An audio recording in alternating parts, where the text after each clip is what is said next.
for me. Pray for me. Pray for me. Ask Allah to protect and adore me. Pray for me. Pray for me. Buddha put some peace before me. Somebody pray for me. Pray for me. I'm on my knees giving Jesus the glory. I'm undeniable. Undeniable. Undeniable. Undeniable. It says everything about me. I'm undeniable. Undeniable.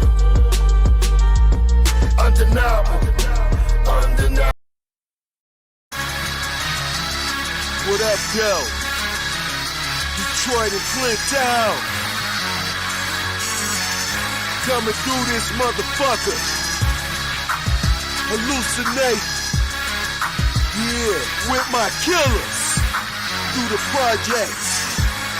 And I'm skating on day. Better be careful where you at, which way you wear your hat, what colors you got on, cause your ass will get clapped. Bam, back to the old me, rapping with the OGs. Even when I'm sweet, bitches got my strap on me. In my blade too, you gon' play who?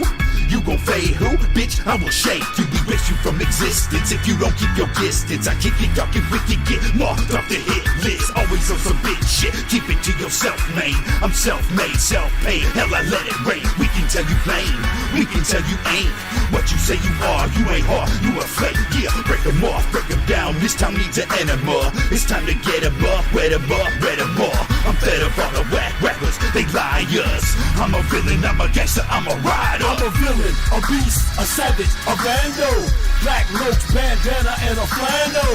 I'm a G, ain't no love, ain't no peace. I'm a monster in the streets and a monster on the beat. I'm a villain, a beast, a savage, a rando. Black roach, bandana, and a flannel. I'm a G, ain't no love, ain't no peace. I'm a monster in the streets and a monster on the beat. Project nigga bustin', ain't no time for no discussion. About to drop this deadly weapon, Satan too, like I'm from Russia. Talking crazy, we gon' rush you, beat you down, cause you a sucker. You ain't from around my block, so ho, you ain't shit but a customer. Dirty hoes are dusting ya, the rivers where they dumping ya. Stay project boy for life, so ain't nobody that can touch us, bruh. Identify the target in the parking lot, a target roll up on them, blow his brains and leave him dripping on the carpet. Victim to at his apartment, we gon' finish what we started. Ask his lady where the dope, she tell me in the glove compartment of the drop top bins. Then take all of the ends, I'm gon' tell you all you want. If you just please, just let me live. I got kids that got a future, told her shut up for I shoot you. Ain't no women or no kids dying, this is what I do. I can offer you a job, Project One roll like the mob with KDT and Ghetto E, we underground and never stop. I'm a villain, a beast, a savage, a bando. Black roach, bandana, and a flannel. I'm a G, ain't no love, ain't no peace. I'm a monster in the streets and a monster on the beat. I'm a villain, a beast, a savage, a bando. Black roach, bandana, and a flannel. I'm a G, ain't no love, ain't no peace. I'm a monster in the streets and a monster on the beat. The butcher called me up and told me come with a track. So I'm sliding through the D like I don't know how to act. Who the fuck want what with them boys that do it? Just load them Dracos and them choppers and let's get straight to it. We bout to bang in this bitch like the blood and the Crips. And got some hoes on deck, so don't even trip.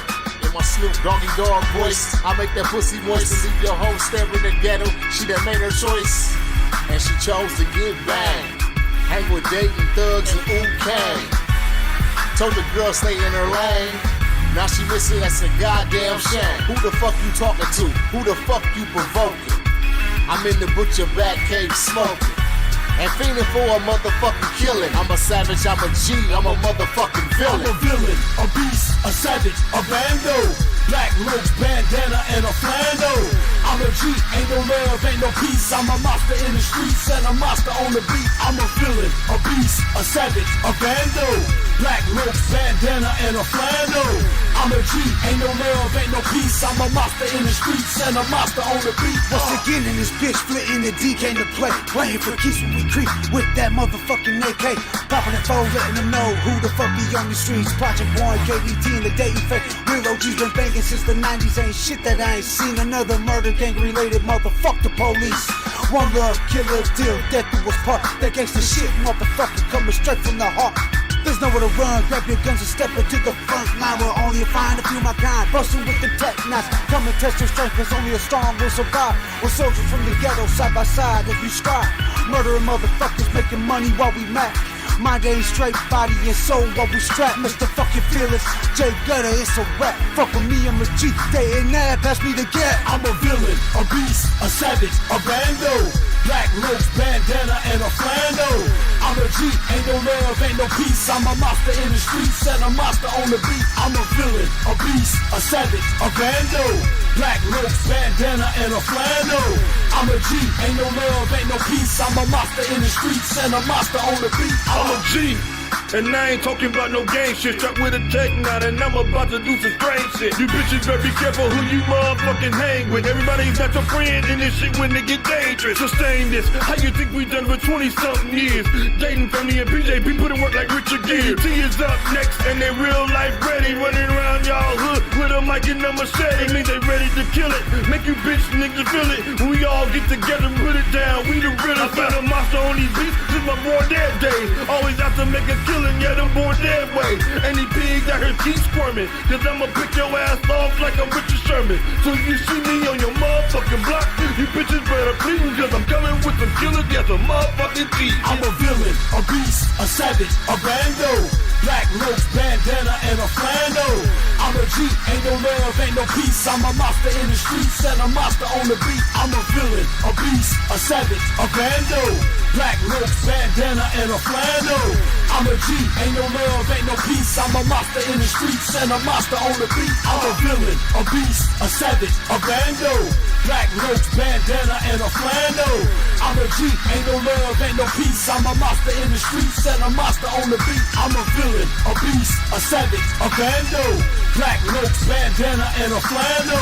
I'm a G, ain't no love, ain't no peace. I'm a monster in the streets and a monster on the beat.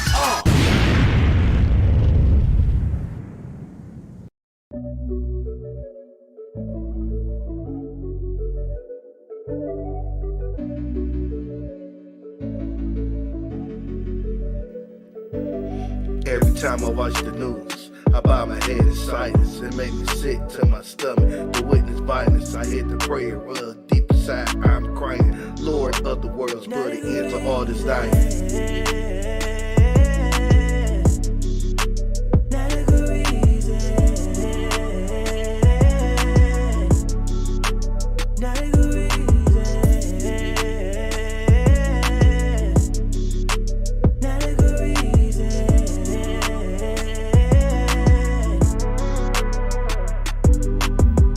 Allah, please help me understand what's going on. Why these young brothers out here doing wrong?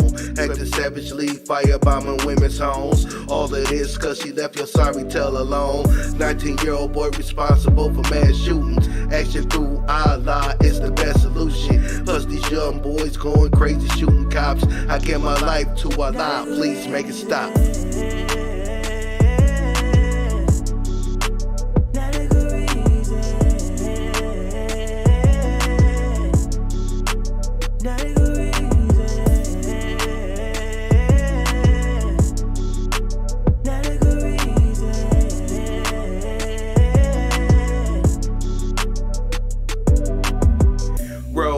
It ain't safe on the highways. 8 people shot for blocking a man's driveway. Forgive for something like that's blatant disregard. We don't need no more black bodies in the morgue. I wanna live long enough to experience peace. With the lies help, God's killing, God's will cease. We need to unify and get on one accord. Love each other is a commandment from thy Lord.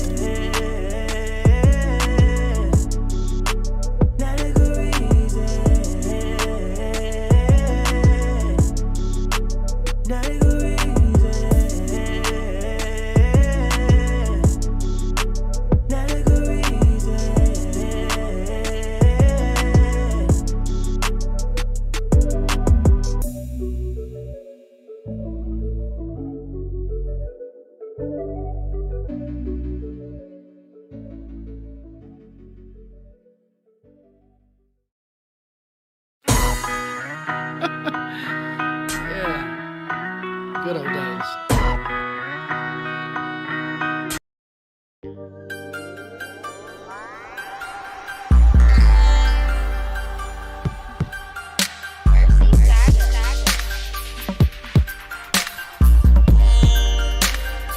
It came from our call.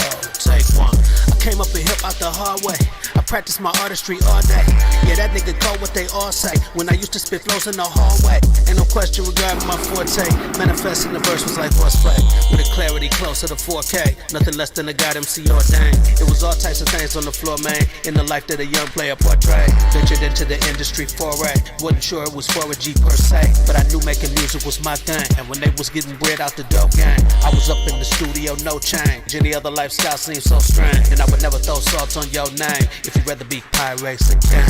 Lord knows a nigga pay dues with pain, but it ain't never been no shame in my lane. With an attitude like fuck what they think, and that I had to do until some shit change. A lot of gratitude to who paved the way. Truth is that the whole thing's a phase. Who's to say that the phase ain't a lifetime? Summer days when it rains to the nighttime. Blowing J's with my girl while I write rhymes. She break me off something tight at the right time. There ain't no hitchhiker's guide, ain't no guidelines. Ain't no one to confide in the sidelines. Players ain't gon' complain and they don't cry. One thing about the game, it's a long ride. Let me tell you how the timelines align. Went to California, then I went to NY. Hollywood kitchen sink with my one guy. Really great DJ Quick Compton was live. Brand new J7s on the nigga feet. TKO had some beats that was heat. Hotel room writing flows with a freak. I'ma tell you what it been like. NY, maneuver through the 5 boroughs.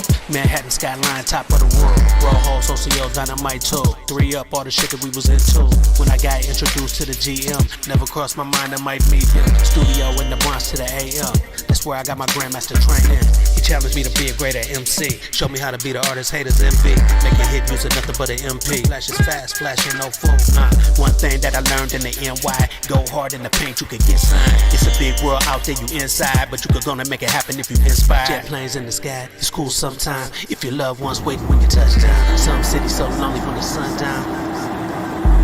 Now a J to the stern in the D first. Sometimes I might tell it all to you reverse. Make a long story short, it's about thirst. If you a go-getter, you gon' have to get it first. I've been summer everywhere, spinning airfare. Pretty women here and there, nigga, hell yeah. Made a living in the business, Hollywood glare. Malibu, Calabasas, I've been there. Skyport, city star, they know who you are. When you walk through the door, wide open arms. Where the stars stay out the whole day long. And the moon show up before the sun down.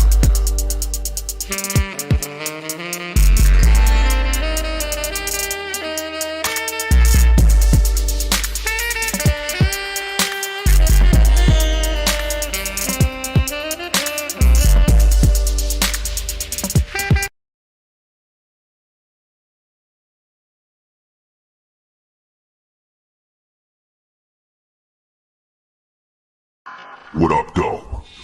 Welcome to the Hood Smoker Podcast, the hottest #1 podcast based out of Detroit, Michigan. And now, with your hosts, Jay Gutta, Brother King X, Blatonio Todd, and the rest of the Hood Smoker Squad. We don't do no Vlad stuff. We don't do no Adam stuff. We keep packing in the legends, respect them, and keep adding up. So pack a blunt or two, maybe grab a brew and a snack for you, and leave behind your attitude, and get ready as we snap into the Hood Smoker Podcast. What up, though? What up, though? What up, though? Welcome to the Hood Smokers Podcast. I'm your host, Jay Gutta. Welcome. Make sure you smash subscribe if you're new to this show. Make sure you give it a thumbs up. Give it a like. You know they trying to shadow ban us because we go against what Q calls the club. You know what I'm saying? What up, though? We got Blatonio Todd in the building. Your microphone check 1 2 1 2. Got me? Yeah, you're quiet up, though. bro? I got you turned all the way up, but you're quiet. What up, though? How about that? Still quiet. Oh, okay. But you're moving around. We can see. I got you turned up. I got your mic all the way up. I mean, the people can hear you. You got some people watching. They ain't tapped in yet, though. I'm sure Christopher Jordan will probably be joining us, Brother King X. Over there scrolling on the round table. Tonight we got a West Coast vet. Fucking Cannibal. Yeah, he got a lot to talk about. Some stuff we couldn't disclose. We gonna disclose tonight. You know what I'm saying, on the Hood Smokers Podcast. But yeah, if you want to check out them tracks that was playing at the beginning, that's the Starting Soon. There's a playlist over on this channel right here where you watching right now on the Hood Smokers Podcast called Starting Soon Music. You want to get your track played in there, hit us up. We can make that happen. You get added to the list. But you think we should play some music? Play a little bit of music, or should we play? What do you think we should start tonight's show off with before Cannibal hops in? Or And we got Christopher Jordan in the building. Ooh, Christopher Jordan, my brother from another, right here. Let me see. Let me reset real quick. You hear me? We can hear you, but we can't see you, Christopher Jordan. Our Staten Island brother out there in Tucson, Arizona, via Staten Island, New York City. What up, dog? What up, dog?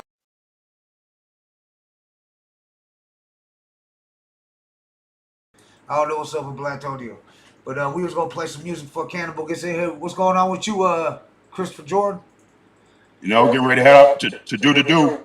That's what's up. Yeah, you got to do work. Get to work. Yeah, we got Cannibal tonight. 40-year veteran from the West Coast, Sacramento, Sac Time. This will be our I'm first excited. Guest.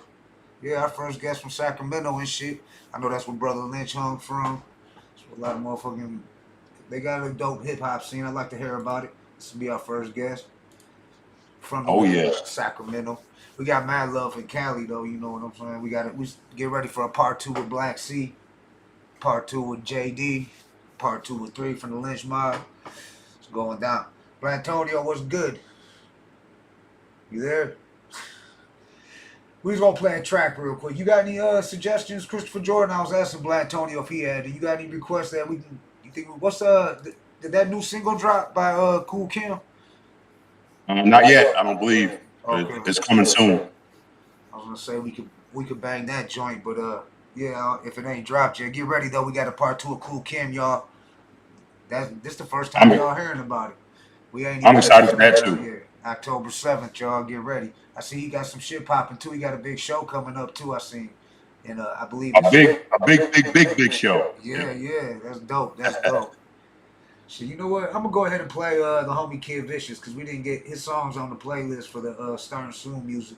I didn't get a chance to play, so we gonna play Kid Vicious, Brenda's Baby. Hello, Talib, in case you tuning in. Y'all got me battling the male Candace Owens. I just want everybody to know, I didn't want to do this. Oh my God. It's crazy because I tried to give respect to this weird ass nigga, but he kept disrespecting me like I'm somebody you could just play with like that. We all know in real life I fold that little punk ass nigga up like a fucking lawn chair. Bootlicker, huh? Yeah, I said fuck your mother. If I was Nims, your mother's a gunther. I roll your kid the ball and punter. On my gorilla, king of the hill, beat you like Dilla. Alien sent here to kill a pillar. Most death ain't gon' ride with him. This weak nigga probably explode in the pink glitter if I hit him. And so Antoine Dotson ass nigga trying to bid. Now you gotta hide your wife, hide your kids. Speaking of kids, I heard you raping everybody out here. Fucking perv, the fucking nerve. Was up in herb when this fucking nerd want to purge.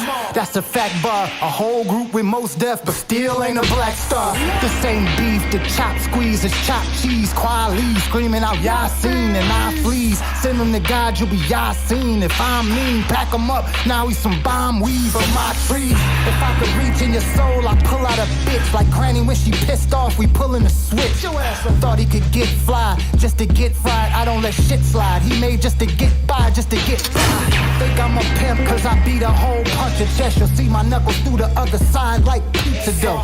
Coming for the bread, I'm a lyrical killer. I pay for a feature, that just mean money on your head, nigga. This shit got odd fast for your odd ass. If I'm mad and I spaz, I'ma put more paws on him than the Mason Cam podcast. Got a gun, but he probably a faint if I flash. Running around with guns like ISIS, leave you iceless. This chain was 50 grand, but the look on his face priceless.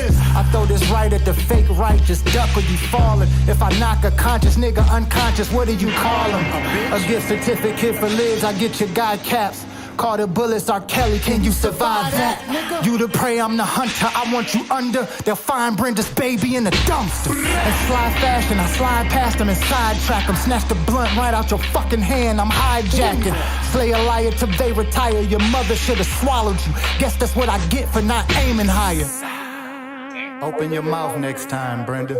Open your mouth next time, Brenda. Motherfucker. Vicious killed his ass on that joint right there, boy. I'm telling you. 100, yeah. Oh, yeah. What up, though, brother King X in the building? What up, though? What up, brother King X? What up, though? What up, though? Blatonio. What's good with y'all? Shit, slow motion. You know, I'm a little bit just under doing the to do weather, again. man. Yeah, Christopher Jordan out there working, getting that money. Yeah. I think that song could have used some work. Fib, is that Telefib? You want to tap in because we played that track? Why don't we get your reaction on that track now that we got you on the show before Cannibal taps in? I think the bars was weak. They were very Nazi-like, you know, and that, you know, that's all I'm gonna say is, you know, my brother like would have smoked him, you know. So what I find strange is when Blatonio Todd was out here, the microphone was messed up, but as soon as Telefib comes on, everything's all good. The sound's good. So you got your brother behind the sound system somehow, fucking with our sound right now. that's how us Greens get down.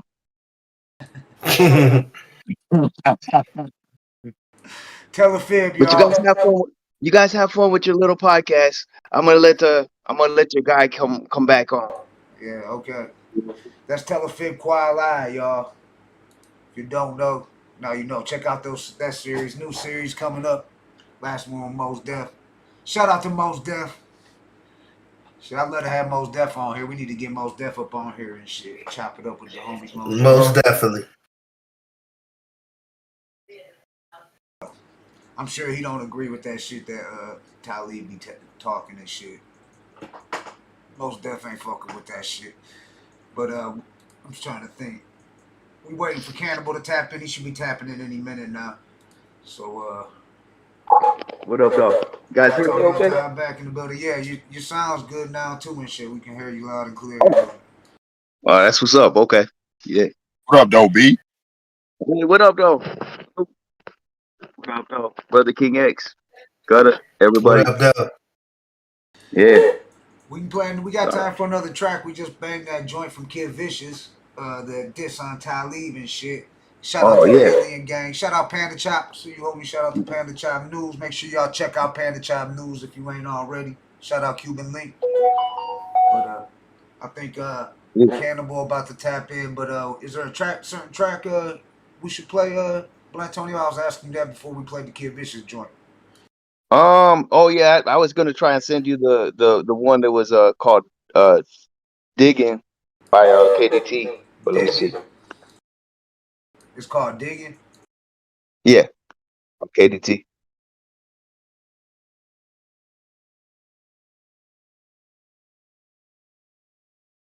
Yeah, that's a pretty fresh track. I believe I heard that track.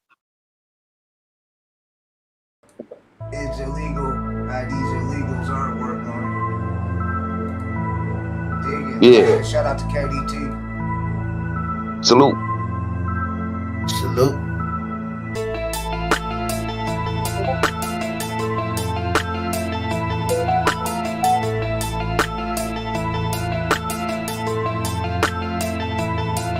What if I told you all of us go through global social experiments? They control through the media, they're increasing the fear in this. Or you don't take it serious, like the virus is fake. Cause during George Floyd's wake, it's like Corona took a break. Does a protest a day keep the COVID away? Or is it a joke in our face, a government open display? Putting lives in the line to work at a corporate business. It's a job, not a dream. I won't go to war for them bitches. To work at a store that's infectious, so we ignore what the risk is, just in order to get this small reward of some riches.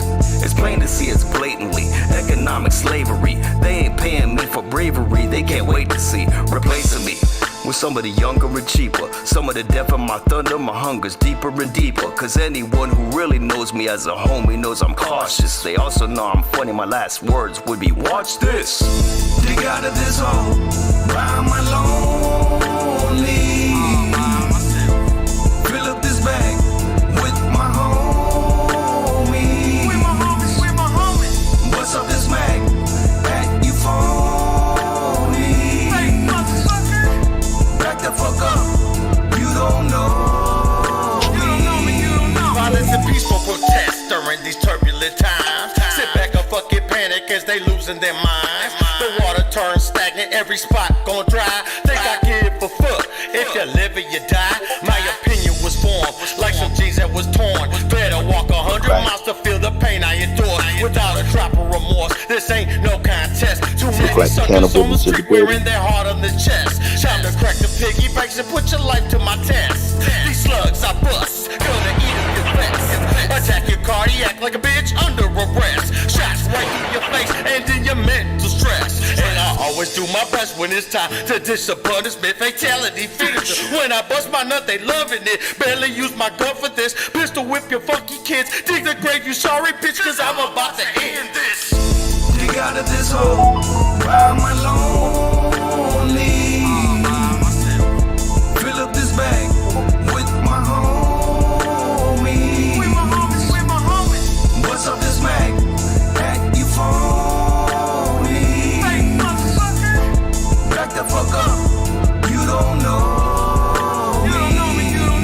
You don't know me for nothing. We ain't homies, stop frontin'. You a phony who bluffing. You see the chrome G is bustin'. Yeah, I'd rather stay low key. Don't matter, no but no. Me flow savage as a O. G host damage, man, is no peace, no justice. Is disgusting. Never know who you can trust. Still in love and no lusting. I always roll with something. Man, I'm better to throw the towel in. Won't be no foul in. For the street to the deep to the Santa Catalina mountains. Killers wildin' out.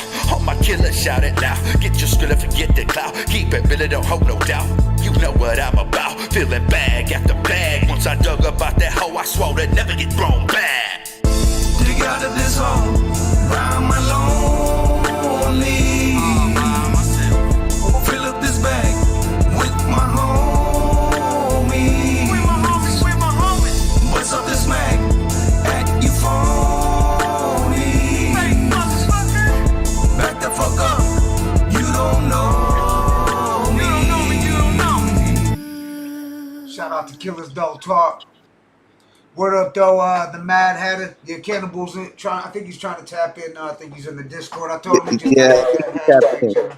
Yeah. So we got Cannibal in the building. I see you say, "Where's Cannibal?" He's the CEO of my label.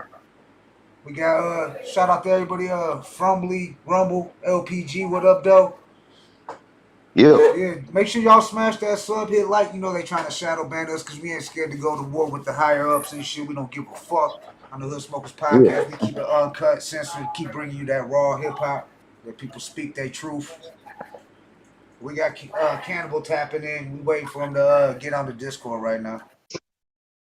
Bet. Yeah. Who was on that hook? Was that you on the hook, Blatonio? That was me. Yeah, that was me. That was me. Yeah, that's one thing I can say about working with KDT and being part of the family and invited in was they kind of they brought me out of my shell as far as like doing singing and stuff where I was discouraged or like different stuff like over here and stuff. And I kind of, I appreciate them for that because like a lot of times it was like impressions and stuff. I mean, Christopher Jordan could tell you we'd be working on nights. He can tell you all the different impressions. He probably seen like the most impressions that other people haven't seen. I mean, one I can say that I don't think I've ever gone live with was how many times did I do Little Richard, man? Right. Riddle. Lots of times, man. That's what kept us going through most nights. Most nights was the impressions, Yeah. Mm-hmm. So Christopher Jordan's known that for the longest, but KDT was like, they were like, no, but you can carry a tune, you stay in tune. I'm like, well, I don't know if I could take credit, because it was impressions that I was basing them on, and so they got me out of that, So yeah, I was on the hook, and I appreciate it. Well, shout out Cannibal. I know you in there in the Discord fucking with it. It's new. I know if you're new to it, all you gotta do is hit hashtag general, and then you'll see the Hood Smokers Podcast. We're right there, homie. If you're watching this on YouTube too and shit. Like I said, I would have played some of his music, but due to rights by certain labels that we gonna talk about tonight, he hasn't got his rights back. Shout out to Cool Kim for getting all his rights back. Yeah. And he dropping new music. Actually, I don't know if you know about this, Christopher Jordan, but you'll like to hear this. We got Christopher Jordan set all that up. He hit me up like, "Yo, Cool Kim wanted part 2 and shit." Yeah.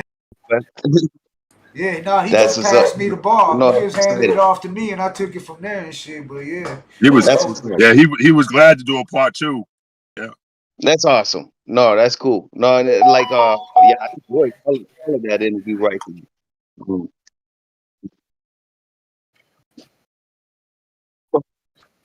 Oh, old I school. want to Okay. try. I right, want to try. I'm with I it. already spoke to Jesse D from the Foursome D's. I'm trying to get Jesse D from the Foursome D's up on the show. So he said that he's gonna want to do something pretty soon. So I've been trying to reach out to Bow-Legged Lou as well. Like that would be another dope one day. oh yeah, Yeah. that'd be epic. Kick your fucking ass. I Yeah. smell what is it? Pussy. What's that? We're gonna I kick smell your fucking ass. fucking ass. Kick that fucking ass. No, that's what's up. Yeah, Shout that'd out be for dope to get them. Yeah, that'd be dope as fuck. I'm excited about that. That'd be dope as fuck. Rather have them on the Kid and Play. Nah. we get Kid, get him play. That'd be dope too. Yeah, that Kid and Play. I just Yeah. math off of and shit.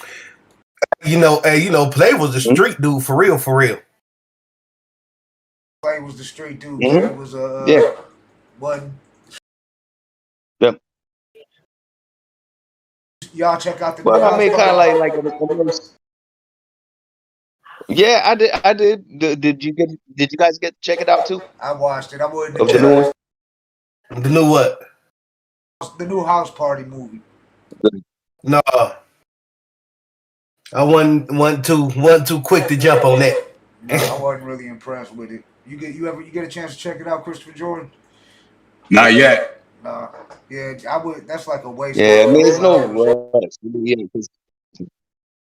Yeah, I kind of don't I'm like gonna those. say, I kind of don't like those remixes. Man, like that new How High. I couldn't even get into that when it came on. I was like, no red, no meth. Yeah. You can't. You can do it. Yeah, Yeah, some movies they with just the House can't Party. remake either and shit. Just like Menace to Society, they can't redo that. How they gonna remake a No. movie like Menace or Juice or something like that? That should be corny as Mhm. hell. They try to water this shit down, you know what I'm saying? They remake it and water it down from the original and shit. They can't be creative and come up with new ideas and shit. And all It's the like the hype person. they create, Oh, go ahead, man. Yeah, go ahead.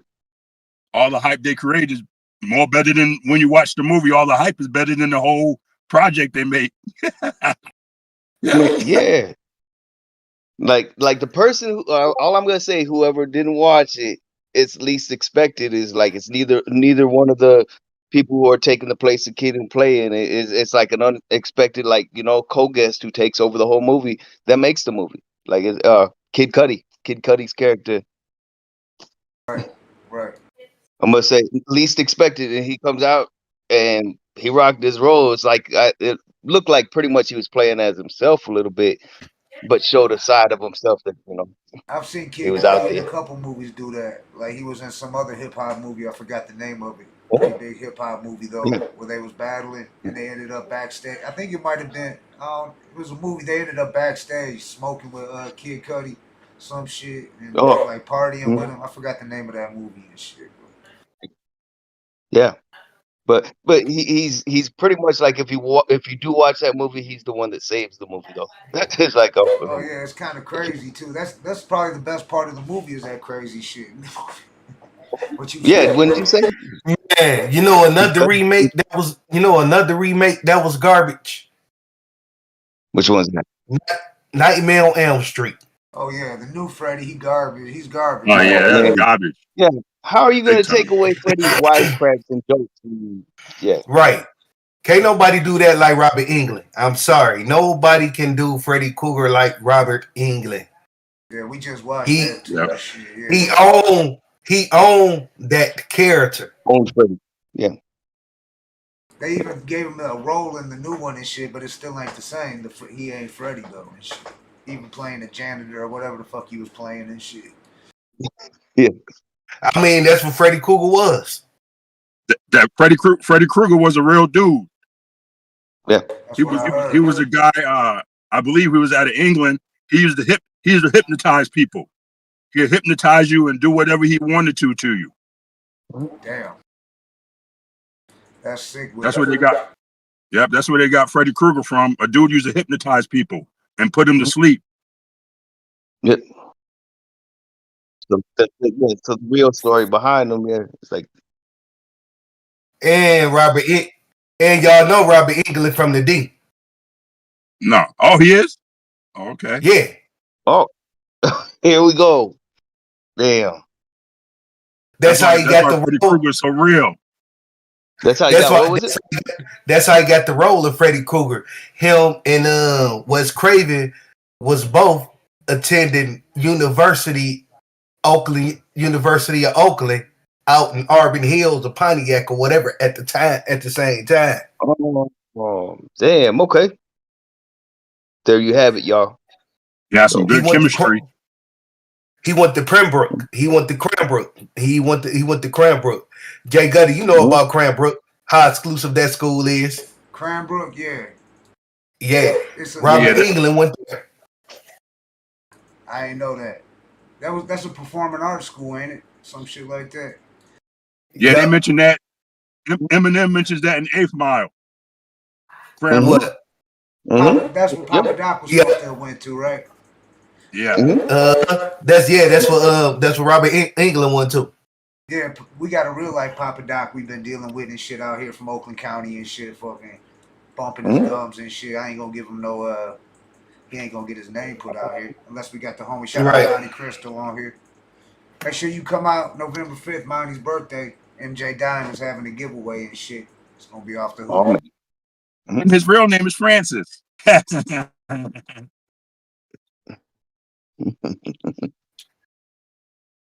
Yeah. Okay. You know how we do old school on it, Christopher Jordan, is when we have to go on Facebook. So like on the. Yeah, I'm just gonna skedaddle over there to that Jeff Bezos place. Oh. Bet. Okay. Gotcha. Going to work, going to get that money. Yeah. Yeah. I have to holler at you guys and let you know what's going on. For sure. You can tap in anytime, in and out. All you got to do is join and call. Same way like on Messenger. Yeah. So if Cannibal City can't really figure it out, hold on. Let's see what he's saying. He's messaging me right now. Shout out to homie Cannibal, West Coast. Yeah. Probably let me go on school.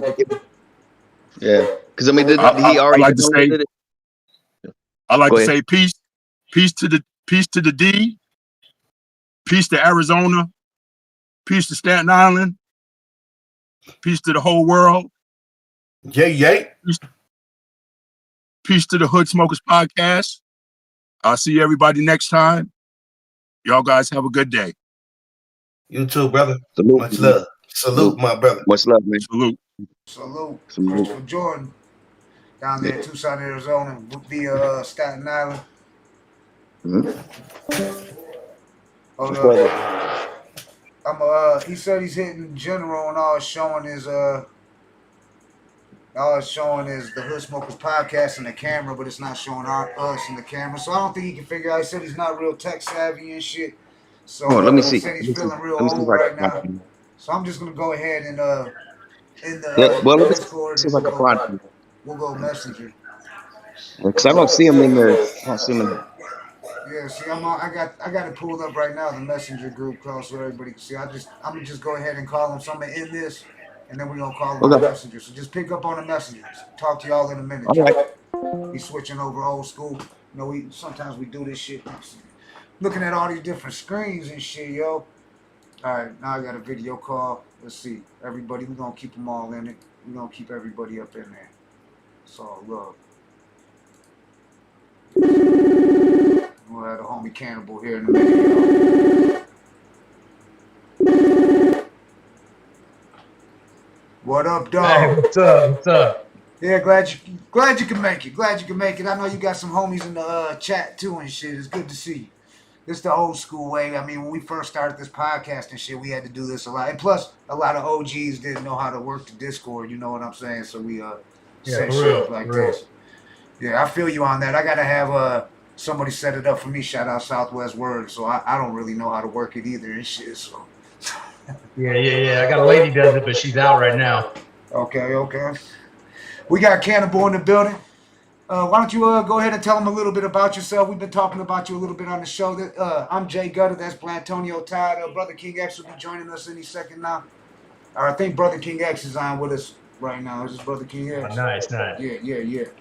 But we're from Detroit, and Blatonio's from Tucson, Arizona. But he believes Detroit hip hop. You know what I'm saying? He was just up here recently, did a show. Yeah, So it was pretty dope. Detroit's the place, man. Detroit's dope. Hell of talent come out of there. So we know you a 40-year vet in the game. So why don't we just start back in the days, like when you fell in love with hip hop, being from the West Coast. Let them know where you're from, like, and how you fell in love with hip hop.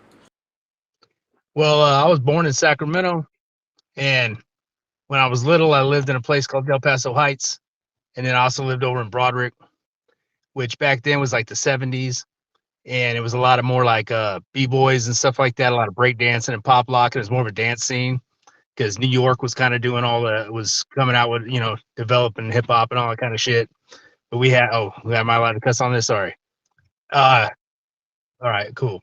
But so it was like a big dance scene, you had everyone break dancing, stuff like that. So I started out doing that. I was break dancing, we was all on corners and shit like that, hats out, cardboard, trying to make a little bit of skrill. You know how it is. And then the first one was DJ Dennis.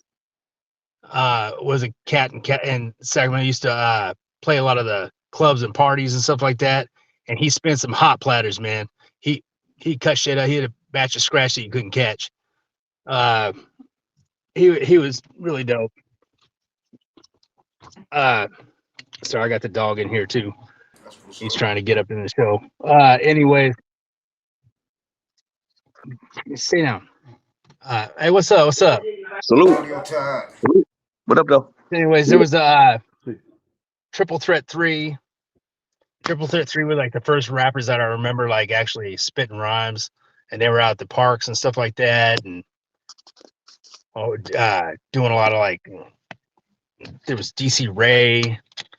It's hard to remember everybody, but yeah. So just a big scene going on there. We Sacramento hip hop, like the spitting and stuff, it didn't really start till between like I want to say like around 1980, 77, 80, right in there. And so I just got into that, seeing it at the parks and stuff like that, and getting into it.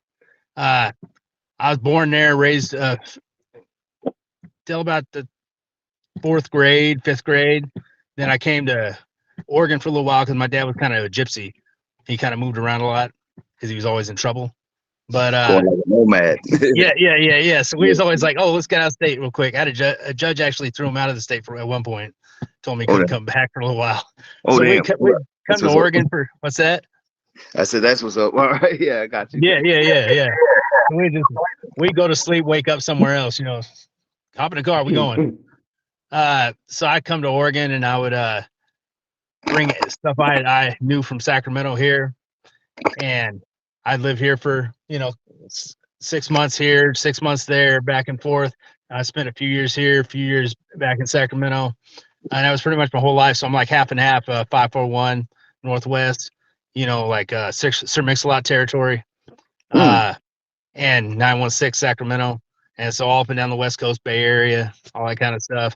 But back then, and these kids, these younger cats don't understand is that we didn't have the internet and social media. So you couldn't just like click a button and immediately everyone knew who you were, what you had done or whatever, unless you were on a major label that was distributing you, across states or, across the country. So you come from out of the trunk, like I always say, like Too Short, like pretty much saying it out of the trunk, like. Yeah. Short's the homie too. Yeah. Short's the homie. Yeah. He turned me on to a lot of game when I was younger.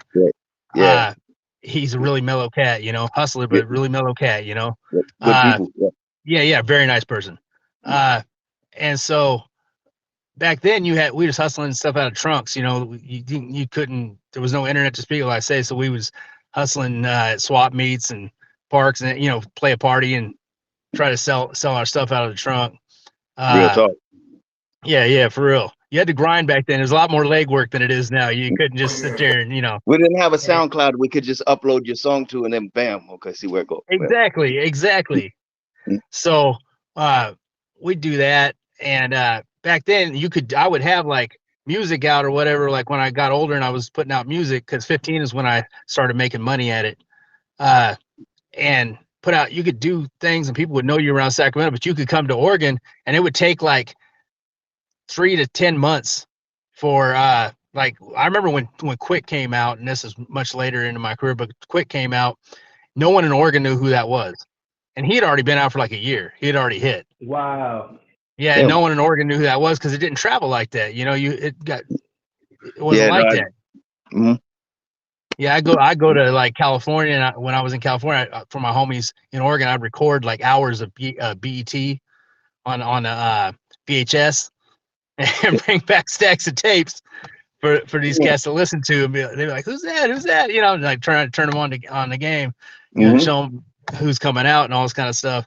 So my pioneer stuff, like I pioneer Oregon. Like I'm not. If I missed somebody, then I apologize to that person and, you know, give them their flowers. But I don't remember anyone before me in 541 having albums out until I was already out, like, you know, a few years. Yeah. But pretty close after me was a cat named Cool Nuts, who's dope, who's super dope. Kane Murray. Oh yeah. Yeah. All these dudes, they hit up pretty big too. So I mean, you know, it's a different scene now, you know. You know, Cool Nuts originally from San Francisco. Yeah, I know that. Yeah, Bay Area. Yeah. That's my big brother. That's my big brother, ADR LeVay's homeboy. Yeah. He's dope. He's super dope. He's cool. Yeah, I love Cool Nuts. Yeah. But but in Sacramento, you know, I hung out a lot more. Like I worked at Lake Merritt in Oakland, so I knew I was right at the bottom of like where the foothill strips and all this kind of stuff was. Where Too Short was. I remember the flyers and the bills up on the poles, and I go to the house parties and stuff back when he was still, you know, still bringing it up. He didn't have much out by then, and so back then it was a lot more open. So we'd all just be at the same parties, the same cribs, hanging out, you know, chilling, exchanging ideas and stuff like that. And if you were smart and your ears weren't closed, you listened to the cats who came before you. You know, you showed respect. You listened, because that's how you get better. You know, it's the cats who decided that they were already, you know, the top of everything. They didn't need to be told nothing. Those are the cats you don't know. You can't remember the names no more. Because you gotta listen. That's true. I mean, it's inspiration. It's you know, like definitely like teaches us stuff, and also it prevents you from like trying to take somebody's idea unintentionally too. You know, wouldn't you say?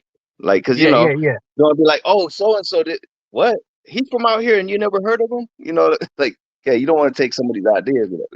He did that a long time ago. Oh, okay, all right, scratch that, or you give him a nod. You know, look like it's scrolling. Up, Cannibal? Yeah. Oh, yeah. I know the signal does that sometimes. Yo, Cannibal, you with us still? You still with us, brother? The camera straight. Shout out Deadly D's production. He said he loved them shades he got on. Shout out to Mad Hatter. Shout out D Cochran. Shout out everybody that's tuned in. Yeah. Shout out everybody tuned in. Yeah. Hold on, he'll be. I'm sure he'll be tapping right back in. Brother King X, that's a pretty dope background. What you got going on over there? It's looking like some Lord of the Rings shit. I'm seeing this shit. Yeah, I know. Or Harry Potter or something. Hey, Deadly D says spit something straight off the brain. You asking us to spit off the top of the head? Or are you asking Cannibal, Deadly D?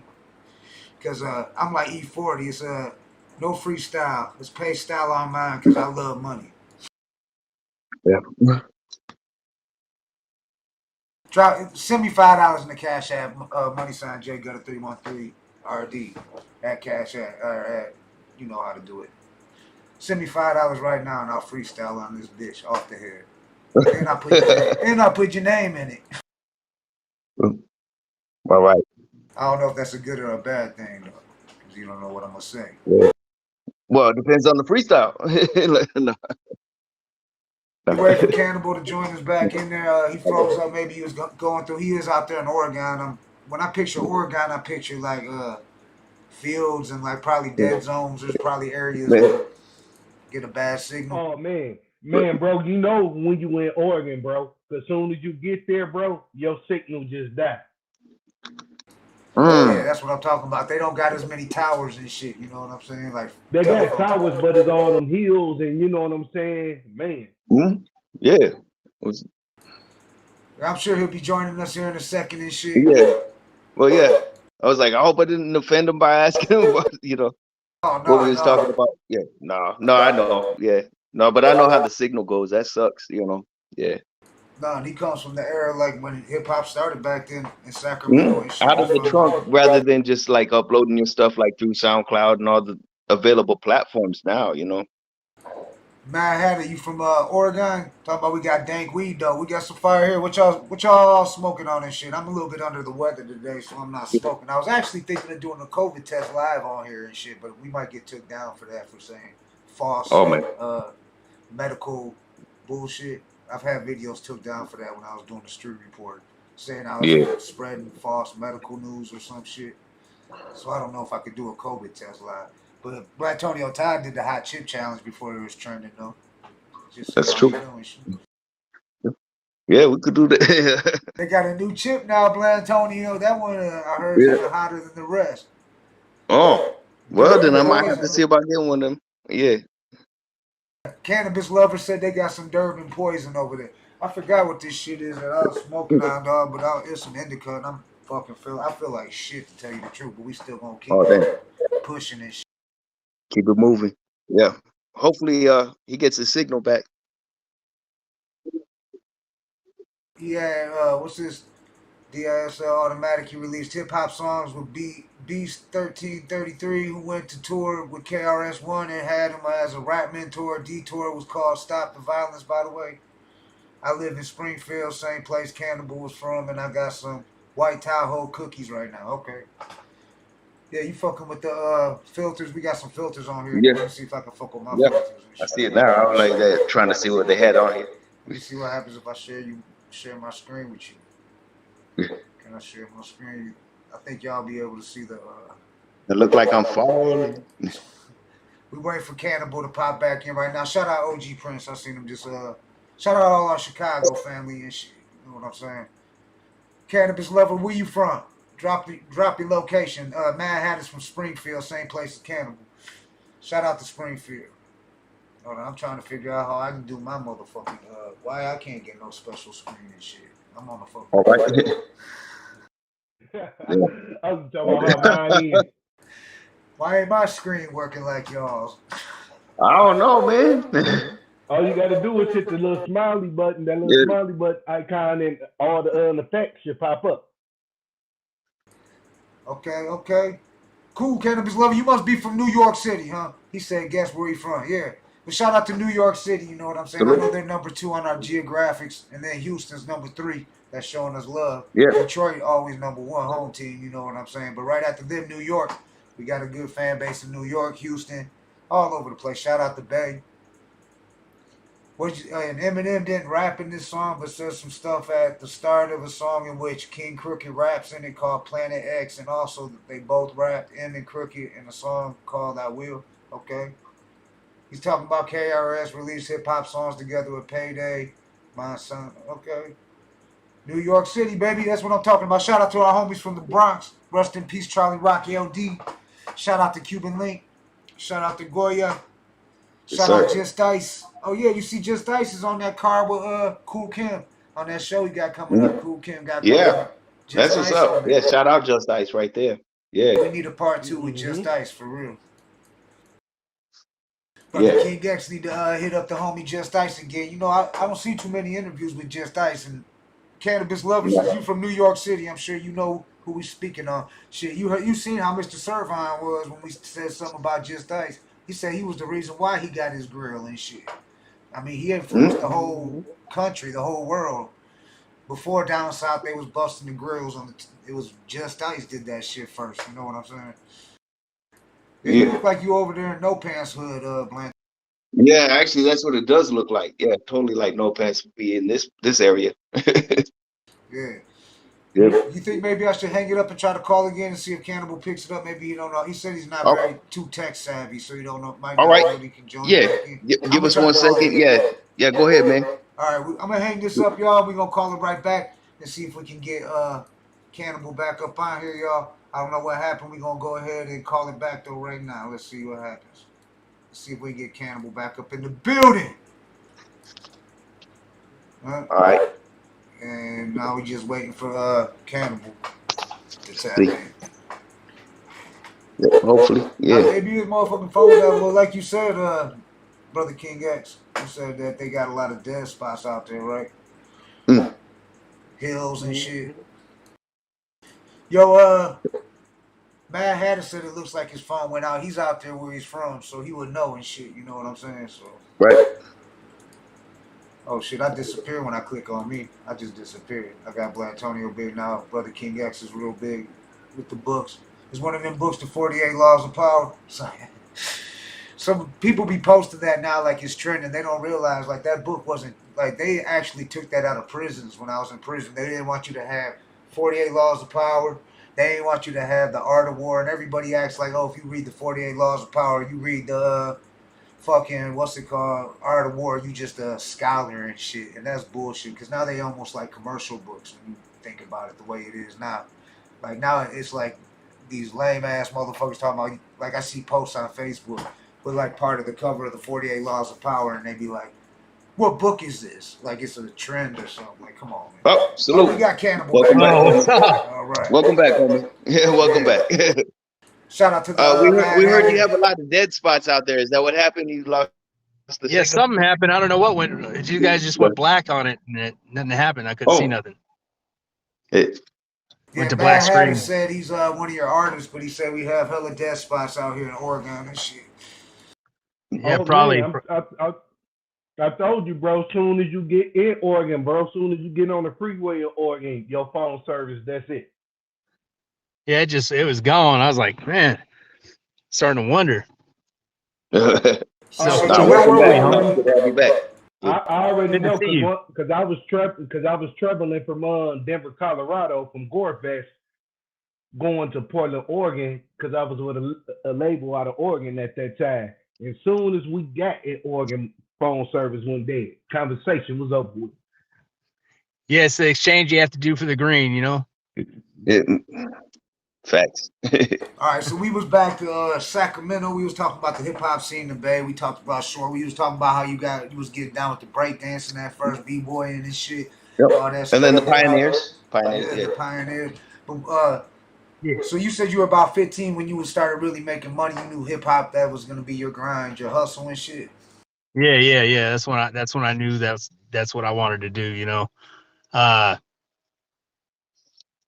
Just the energy you get, and y'all know that energy you get from the live performance was the biggest thing. Just feeling the vibe off the people you rocking. It's undescribable to anyone who hasn't done it. You know what I mean? Like when you up there and you connecting and people are vibing with you, it's best feeling in the world. It's better than any kind of dope you could get on. For real, yeah, it's a rush. Yeah. One love. Yeah. So yeah, I was just back then between about 15 and 19. It was just, playing parties, playing clubs, trying to get my name out there, hustling, trying to get tapes out to labels and stuff like that. The usual, just trying to get pumped out there. I knew a guy named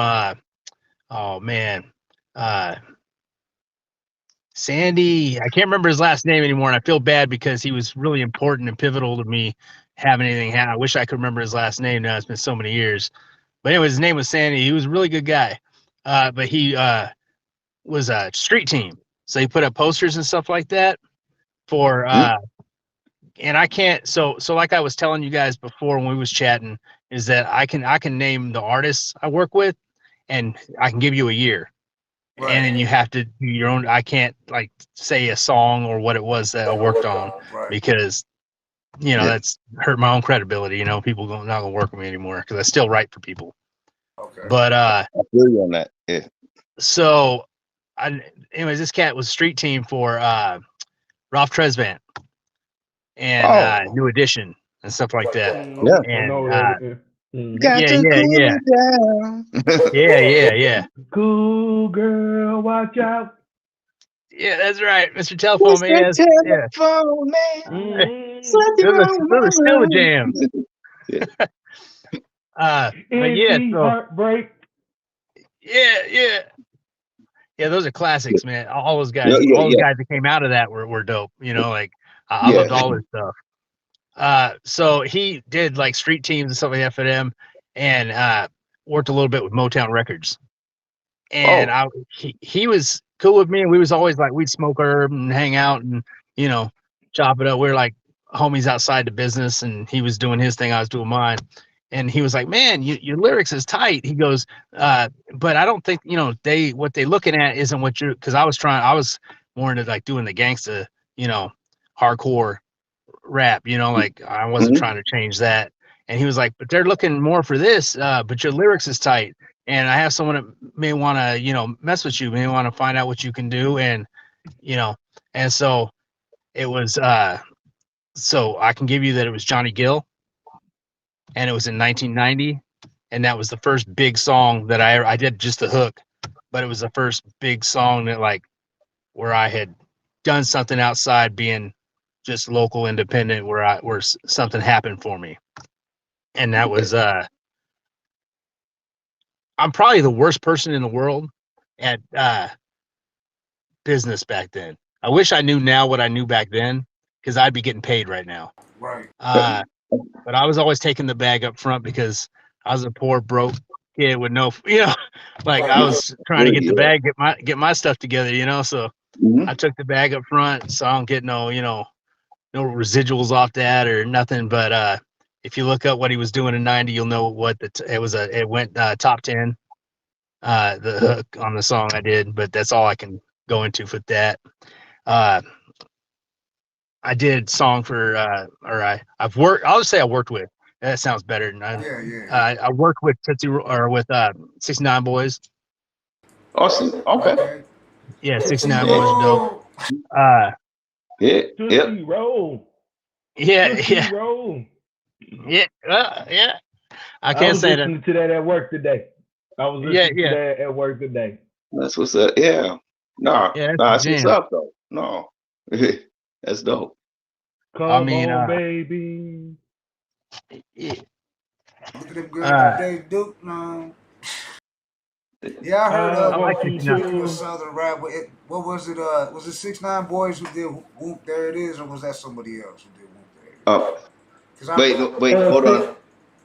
Actually, that wasn't 95 South. I was about to say. Yeah, Whoop There It Is. Whoop There, 95 South. That's what I was about to say. Yeah. Then Tag Team had Whoop There It Is. Yeah, when I worked with 69 Boys, it was like 94. Okay. It's like 1994. Oh man, yeah. That's popping too.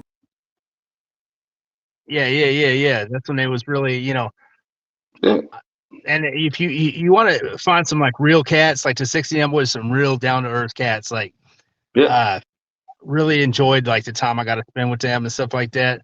And I take a lot of tidbits from them, like they helped, like I even pick up some stuff they did, like to influence the stuff I write for myself, like and do for myself. Like, I try to pick up a little bit of flavor off different people I work with, like try to, learn and even to this day, I never think that, well, I've been doing this so long, whatever. No, I still try to learn even off younger cats, younger cats coming out with stuff that I'm like, that's cool. I never, that's a unique thing you're doing right there.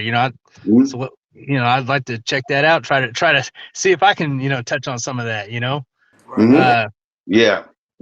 I worked with Above the Law. Oh shit. Oh man. Hustler. Yeah.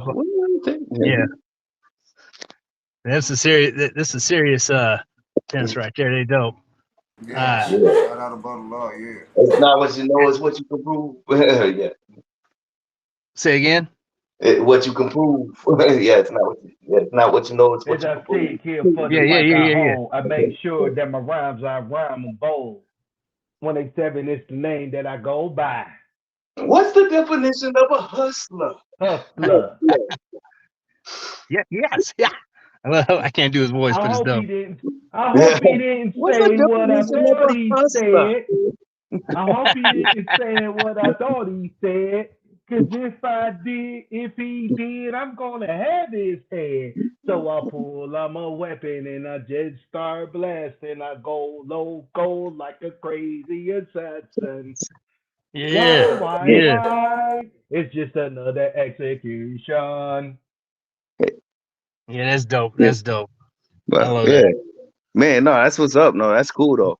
And that was in 90. So I'm not this is out of chronological order.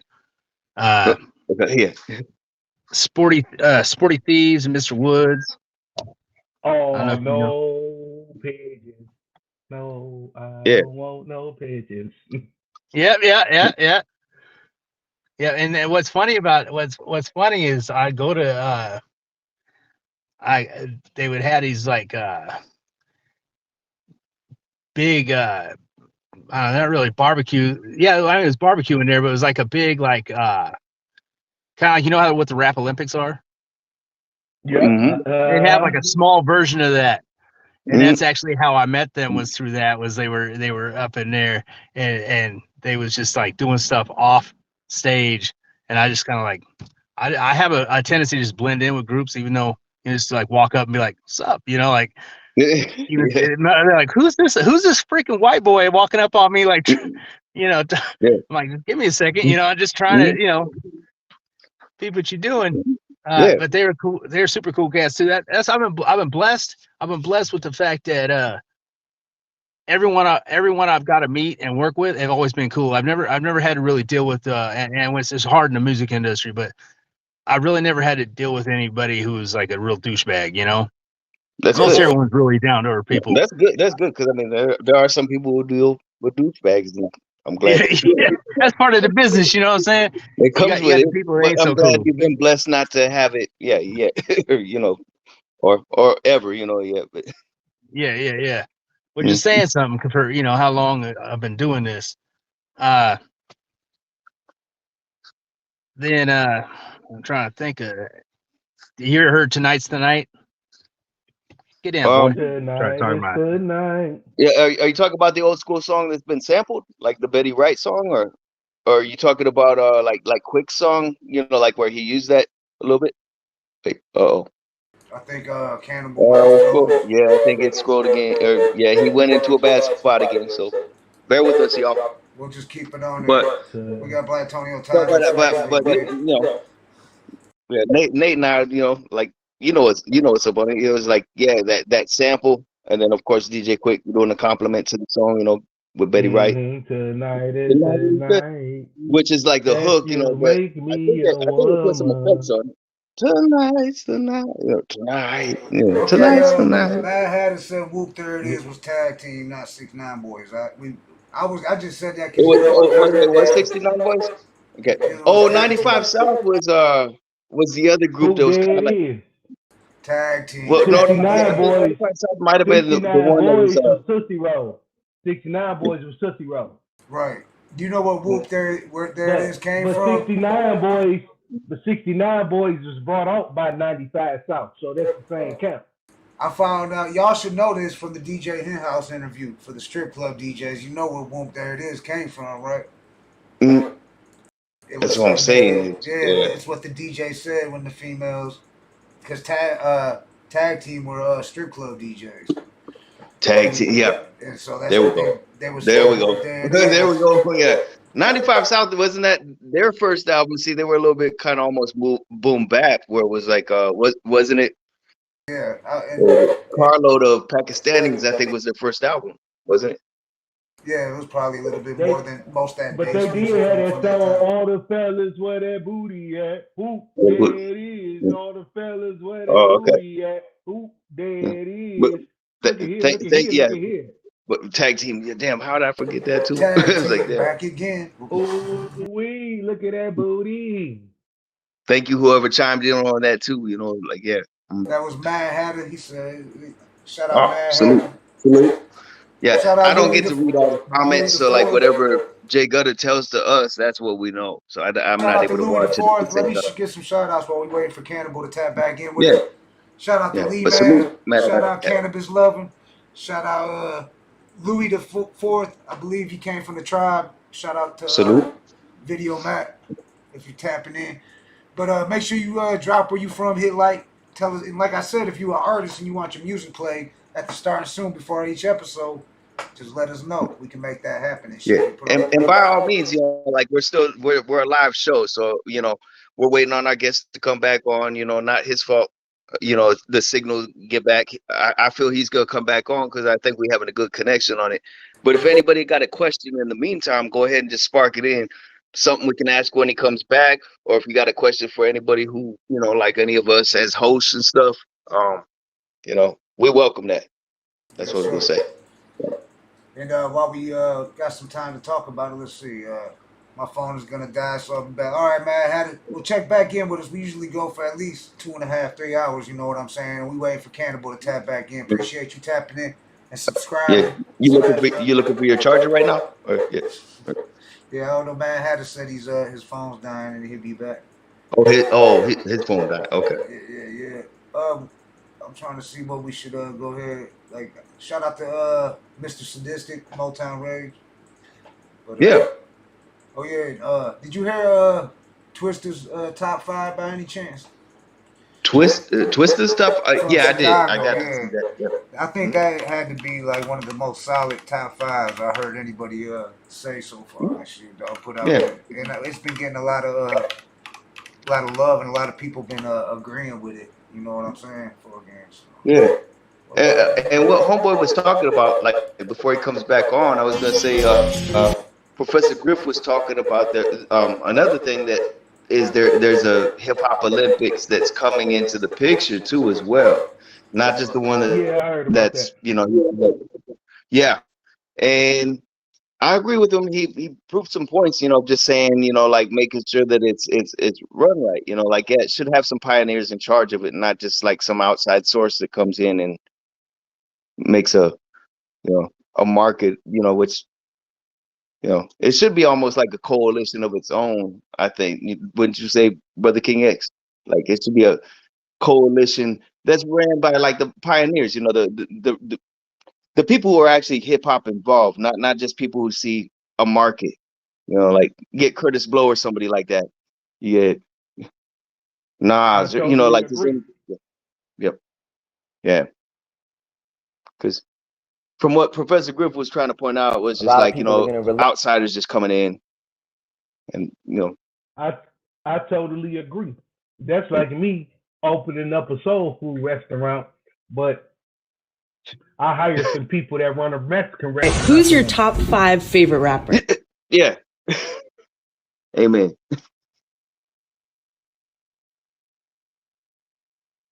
Yeah. This is the top 5. Y'all tell me what y'all think. I think this is one of the most solid lists. My top 5 favorite rappers are, for me, Rakim, LL Cool J, Cool G Rap, Big Daddy Kane, KRS-One. That's who I. Who's your top 5 favorite? That's a solid ass top 5 right there. You know what I'm saying? That's pretty solid if you ask me. And that's coming from somebody from Chicago. You know what I'm saying? So, but I can't argue with that top 5. Well, shit, you got KRS in there. You got Big Daddy Kane. You got motherfucking LL. You got who else did he have? Cool G Rap. Yeah, who did he have at number 1?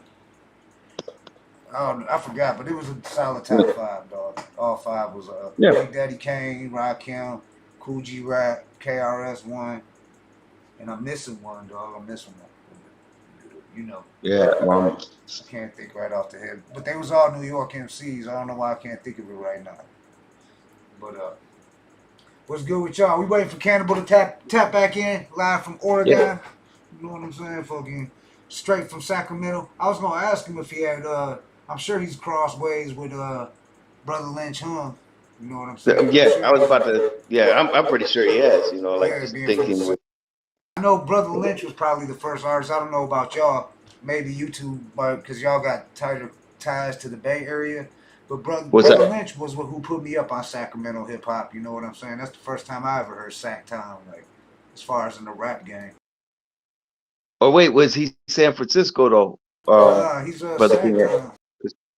Brother King X. Where's Brother Lynch on? I thought San Francisco. Well, okay. No, I mean either. Brother Lynch Chung is actually from Sacramento, which is considered the Valley, which is 2 hours away from the Bay. Yeah, they call he was the Sacktown criminal. Mm-hmm. Yeah. Killer, whatever, Sacktown, killer, whatever you call this. Yeah. Look to the brain insane, cause every day is Yeah. ABK. But also, since we talk about San Francisco too, is like, you know, shout out to Paris, you know. Yeah, shout out Paris, shout out Black Ice, shout out Black Sea, shout out Too Short. But we spoke on Too Short. He was kind of. If anybody has connections to Paris, that would be like, you know, truly an honor. You know, get in contact. We would love to have him on, and you know, give him his flowers and give him the light. Yep. Yeah, we need to get at Paris for sure, no doubt. Wait for Cannibal to tap in. We had Cannibal on, y'all. I don't know what happened. He's out there in Oregon. They got dead spots. I guess he's had a bad connection. We're waiting for him to tap back in. Maybe I can hang up again and call it back again. Maybe we try that one more time. Yeah, let's try that because it seemed to work. We got Cannibal back in the building. Oh, we got him back. Back in the building. What we have? Welcome back. Man, we were just talking shit about you, man. No. Oh no. No, we weren't. a lot of shit to be talked. Man, nah, much he said love. his first favorite. He said his first favorite rapper is him, Rakim, Cool G Rap, Big Daddy Kane. We was talking about Twista's top 5. We was talking Twista's top 5. Yeah, it's pretty solid. But he was in his top. But he was in his top 5. All right, who's top? Everybody else. Whose top 5 was it? Twista from Chicago. Twista from Chicago. You know, Mr. Tongue Twister from back in the day. Yeah, Mr. Tongue Twister. Then he became Twista. Yeah. But. Yeah, my top 5 ain't necessarily just on lyricism. Like, if we go by lyricism, that's a whole different list. Right. Yeah. You know, if we go by lyricism, I think like Rakim is like one of the top cats, and Big Daddy Kane, and I think he's almost one that we have to rule out. Like we already know he's dope. So, you know, like yeah. Somebody else besides Rakim because he's dope. You know, it's just I still think, even though maybe you know, from a lyricist standpoint, it ain't the most. What's that? Brother J from X Clan. Brother J from X Clan. Say it one more time. I'm sorry. Brother J from X Clan. Oh yeah. X Clan is dope. Yeah, I actually worked with not X Clan, but with Arrested Development back when they were doing their thing. Arrested Development was dope too. Yeah. What's that? Everyday people. That's right. They had some hits. Tennessee, yeah. All that. Tennessee, take me to another place. What were you saying? You were gonna say something about like, okay, yeah, we know Rakim's dope, but like you were gonna say like maybe not lyrically, somebody that. Well, lyrically, I think he's dope, but if you're looking on like rhyme theory, some people don't think so, but I think Tupac is still like one of the top lyricists. Like the things he said and Mood, he was like a Malcolm X of hip hop. You know, like he was bigger than rap because he was a culture. He was like changed like the way people viewed things and stuff like that. He moved you beyond just, you know, kind of like Ali was more than just a boxer. You know, like he wasn't just the greatest boxer. He was great in all the things he was doing and the aspects that he was changing our, you know, just the world. By any means necessary type stance, I would agree. You know, like when he mentioned Pac, it's just kind of like that's the vibe I get. It's like when you compare him to like Malcolm X, it's like by any means necessary. You know. Yeah, exactly. Yeah. Mm-hmm. Big L was great. You know, man, rest in peace, Big L. Stuff of Jesus. Yeah, because he was on another level with his lyricism was dope. It's sad when all that happens. You know, like we went through a whole really violent era that at the time we were all wrapped up in. I mean, I remember when the East Coast West Coast thing was going on. I was, you know, obviously picking side. We were all doing that. And as you're a young person and you're full of all this testosterone and you're like 22, 23, 24 years old and you're like, man, fuck you. And, you know, all this kind of stuff. But when you get older, you look back and go, some dumb shit, man. Fucking wasted all kinds of time and energy. And you know what? You know what? In Detroit, we had 2 rap groups that could have been 2 of the biggest rap groups out of Detroit. But what happened? They went to jail, killed each other off. Exactly. Wasted. That whole. It's just sad because almost every one of us, no matter what side we were on, loved people from the other side. Like it was so fake. It was so media driven. It was so It was. They wanted to pump them record sales and get to. They didn't, we're all just sheep. You had people be like, "Fuck Biggie," and then they were bumping Biggie behind closed doors. You know, that kind of shit. Yeah, exactly. Yeah. I'm all about Pac, but yet meanwhile they playing Hypnotize. You know, because you're not. Exactly. Everyone was bumping Biggie. You lying if you say you wasn't. You exactly. Yeah. Fuck that. Fuck all them over there. You know, it's like, yeah, come on. You listen to the Shook Ones by. You listen to Shook Ones. Yeah, I'm a huge Mobb Deep fan. Yeah. I never could get into that because you might see me one minute, I might be listening to Shook Ones, then I might fuck around and be like, "Have you ever had some bomb pussy?" You know what I'm saying? Yeah. We just it was kind of a sad, but I'm glad it's over. It's sad that how it had to come to an end. What happened in order to move it, because we lost 2 really great people all in a span of a year. And it's over music, you know what I mean, like it's over artistic expression. And I don't know how I got her rabbit trailed on that one, you know what I mean. Blame it on age. I go down rabbit trails. No, I feel you on that, man. Yeah. I mean, what would you say about like with the youth? See, that's the thing we bring up sometimes too, is like these people pull up now. It's like it's not about the rap thing no more. Like when you say, even after you're dead, they're still gonna rap about you even after you're dead too, and like add more like piss to your grave and shit in a way. It's like it's wild, right? Yeah. It's crazy the weight that the weight of it all, Yeah, because we hear about so many of the youth being taken out by this game. That we never wanted. I wish there was this more diss tracks and less, like things that resulted from it. And that's what it started out with. It was just beefs were fine. Like battle rapping was dope. Like I started out battle rapping.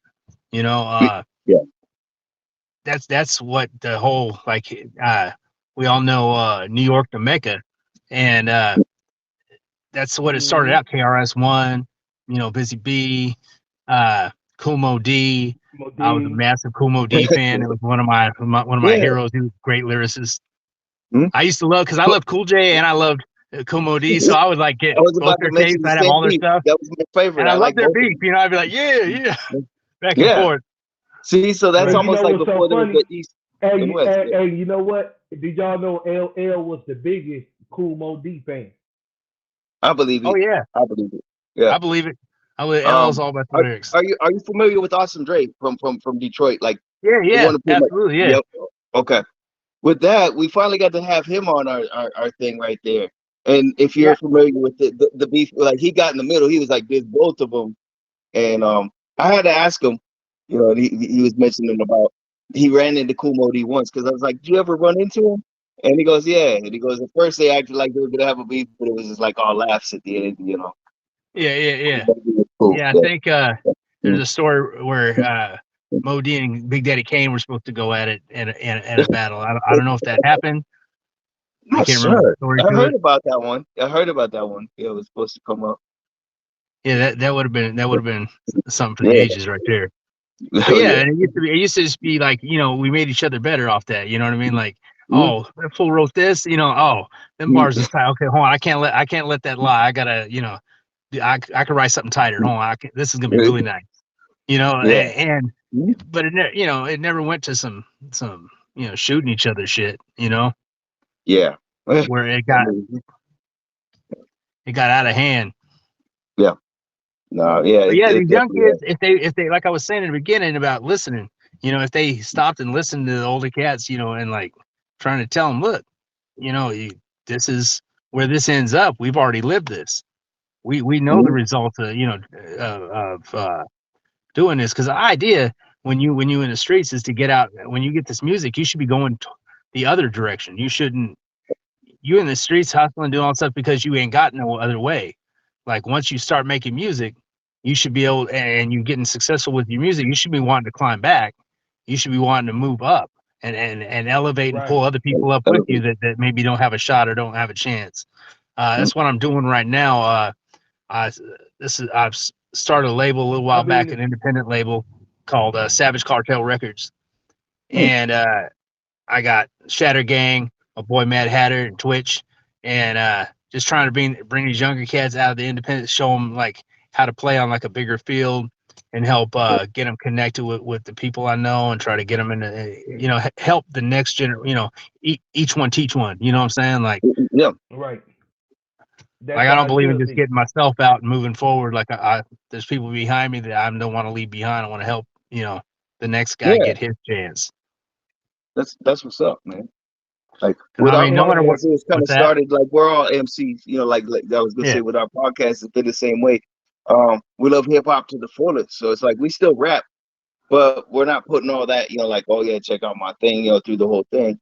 Our main thing is like we love hip hop so much, you know, we love bringing people like yourself on here and legends and honor, and you know. Well, I appreciate it. Much love. I've been watching you guys for a while now. I appreciate it. You guys have nothing but big players. Now you guys had V from Nappy Roots the other day, and I was like, man, that's some pressure. I got to come up after him. That was part two. That was part two. Yeah, no, that was part two. We already had them on a while back. Yeah. So yeah, you guys are doing nothing but big things. You know, you guys are gonna be.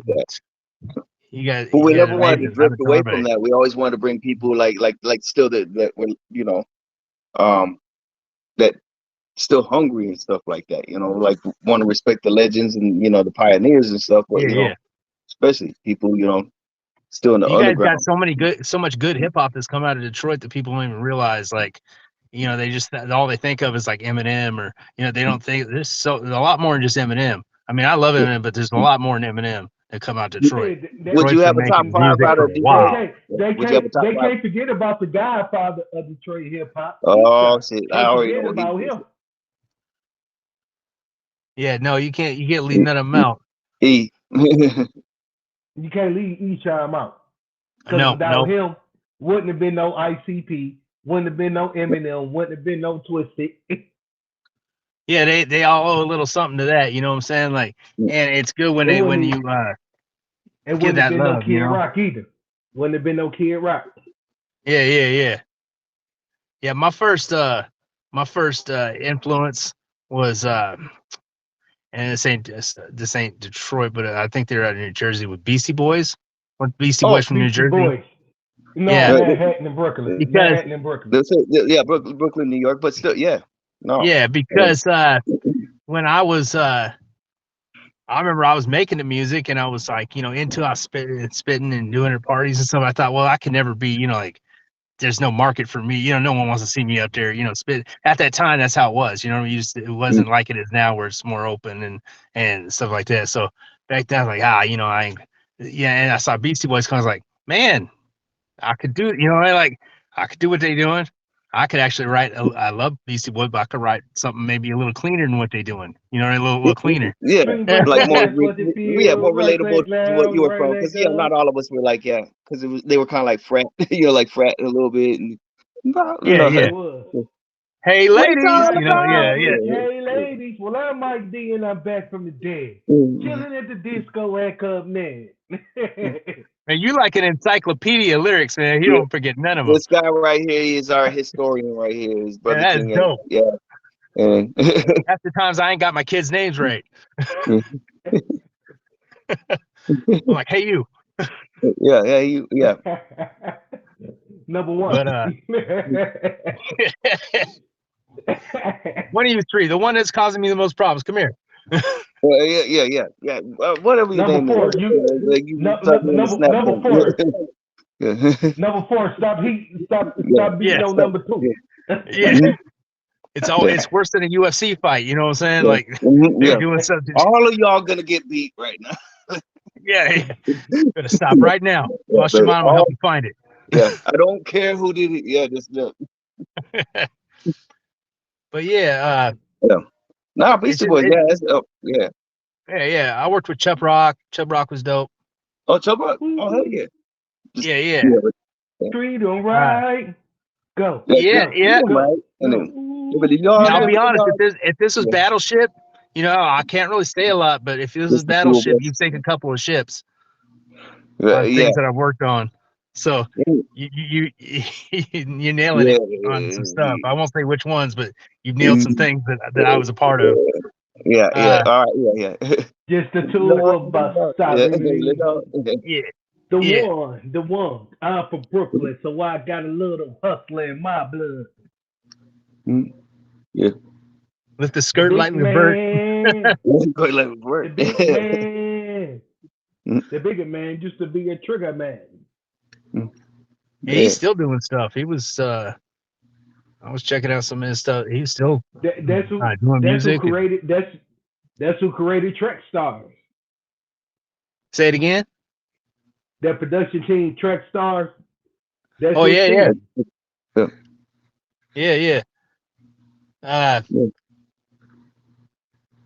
So no, he's cool. I love the East Coast. I worked with a lot of East Coast cats. In fact, probably more East Coast cats than West Coast cats that I've worked with. That I've managed to. I don't know how that happened. When it wasn't internet or nothing like that, I just managed to be in the right place, the right time, or know the right people. For real, yeah. It was a lot of it. It was never. I like to take the credit for having, but some things do just kind of fall in your lap like a blessing, and you're fall just into like, place. Yep. Yeah, you're just like, okay, I'm gonna run with this. This is great. Yeah. But yeah, I worked with Short. I worked with Pooh. DJ Pooh, hell yeah. Yeah, and cats like that. I've worked with MC8. Yeah. He managed to get. He managed to get in, like, what was it? Wasn't he also? He was in Minnesota. Wasn't he also in Boys in the Hood though? Wait a minute. Hold on. Because hold on. Let me ask this encyclopedia right here. Yeah, for real. Because no, he does it like he's. MC8 was actually in Menace to Society, but the role was originally offered to Spice One. Okay. Spice One just turned it down for. They give a reason. He was. I forgot the reason. Think something that he was touring at something contractually. Yeah, but no. And they also reached out to Ice Cube for Menace to Society, but Ice Cube didn't want to do Menace to Society because he just did Boys in the Hood. Right. Did you say Ice-T in there? Nope. No, you said but Ice we can Cube, talk right? about Ice-T if you want to, man. You're in control of the interview. So go ahead. Go ahead. I just got a funny story. I got a funny story. It's kind of childish away, but it's pretty funny because people wouldn't think of them like that. But so I'm on a I can't remember what year it was, or man, I've been in so many friggin' things that I can't remember everything or what year. I blend the years together and it gets. But anyways, I'm on a tour bus and there's like 3 tour buses and one of them has Ice-T on it. We're all doing shows, and so Ice-T, a fool come on. He got like he's funny. He got like a sense of humor, like a 15-year-old kid. So he'll go on there and he's sitting on the bus and you got like 20 guys stuffed on this bus, and he'll sit there. And he'll sit there all quiet. And I remember he'd just be like, pop one off silent. And sit there and wait for you. Yes. And sit there and you ever see him laugh so hard, like fall off the couch thing in there, rolling on the floor and stuff. Like, and you wouldn't think, like, you're thinking this is Ice-T in front of me. You know what I mean? Like, this is, this is the iceberg, you know? I'll be noticing Ice-T on podcasts, and even on his interviews, he be talking hella shit, cracking jokes. Yeah. He's a funny dude. He's a funny dude. He's like, he doesn't take. I mean, he obviously does his business serious. He wouldn't be where he's at, but he doesn't take it, himself super serious. He was funny because he was even. I mean, the guys that were on our bus, like he had his own bus. He's Ice-T. We just opened an axe. We were just cruising on. We were just on a bus, so we're not really. At least in my opinion, we weren't really, expecting him to even really. You guys were like still in the respect mode where it was like, oh, shit. And then he's like loosening you guys up, like so. Yeah, he's actually coming on the bus with us and stuff, and we're just like, we're more in awe that who's sitting there, because you're still a fan, no matter whether you on the stage too or you still you're like, I can't believe that I'm sitting in the same, and talking with this cat that. What I mean? I seen on the TV or I think, heard on the radio, this is Ice-T. This is like before NWA, Ice-T was already doing the West Coast gangster rap. He was the first one really doing that reality stuff. Yeah. King of my jungle, just a gangster stalking, living life like a firecracker, my fuse. Yeah. And when you say that was like the thing was like if people were like, where is he from? Like it wasn't questioned because a lot of, I think a lot of people sometimes, like that dope, they don't question where they're from. Like a lot of people. Because he's from the East Coast. Yep. So it's yeah. So. But I mean, he's the old he's the big homie. I mean, he was around like way back when back like I said back when it was the Poppers and the Lockers and stuff like that when it was like Solid Gold Dance and the Soul Train. Ice-T was already out doing stuff. He was doing stuff in the first rap movies that were coming out. You can see him in there, doing his spitting. I look up to those cats. Ice-T was banging on Wax back in 79 and 80, bro. Like real talk. Yeah. Some raps. He was singing some raps that he did back like in 79, 80. Oh yeah. And because I think I seen him do some of that. Like I forget the show that he was on. That he was on a podcast or something like that, and he was spitting like what was it? Called Crip Walking or something like that, Crippin' or something like that. Oh yeah. Yeah, he also mentioned about some old lyrics on a new documentary too, like where he's just digging them out there and he's talking about the thing about the gang affiliation as compared to being an actual gangster and stuff. Which you ever heard his story of Tookie Williams? I haven't heard that. No, he tells it better, obviously, but he was with some girl, he says, and his old lady at the time, like I think it was his first baby's mama, and she come in and she was wearing like these, short shorts or whatever, wearing this, hoochie mama outfit, and she come in and she's like, these guys are out there screaming at me or whatever, and saying vulgar, Ice-T's like, I just got done working out, I was feeling jacked, so I go out there and I'm like, who the fuck talking to my old lady?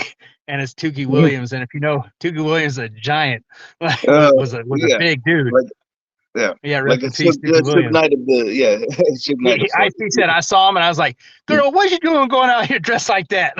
He went right back in. Get your ass back in the house. More the blue Suge Knight. Like some. Yeah. He talked about them jumping up on stage and flexing and all that kind of stuff. You still see Melly Mel doing that stuff, like. Oh my God! Yeah. He's yoked. He did not look like he's better shape now than he was when he was younger. I don't know how you feel like. So like I said, I love Eminem. That's Muscle Simmons. Yeah. No, go ahead, man. Yeah. We let you be in control of the interview, bro. That's if you notice, like we don't do the boring questions. Well, no.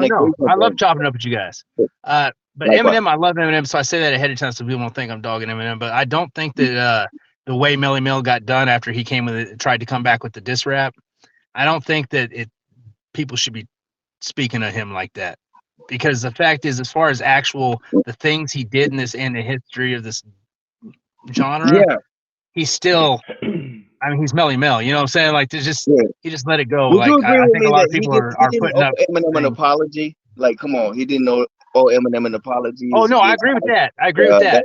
to me, that was just like, no, that was unnecessary. He shouldn't even come out with that rap, honestly. But he shouldn't have done that. Yeah. I would have wrote for him. Like, no, yeah. You would have wrote for him too. Yeah. Brother King X would have wrote for him too. Yeah. Oh yeah, I think it's stupid when people come out and like they, like you saw the other 20 that Eminem destroyed, right? Like you coming up, why even bother? Why bother messing with your reputation like that? You know what I mean? Like, yeah. Benzino, I love Benzino, and Benzino shouldn't have tried to. I mean, we already know what M's capable of doing. Yeah. He's like the Rain Man.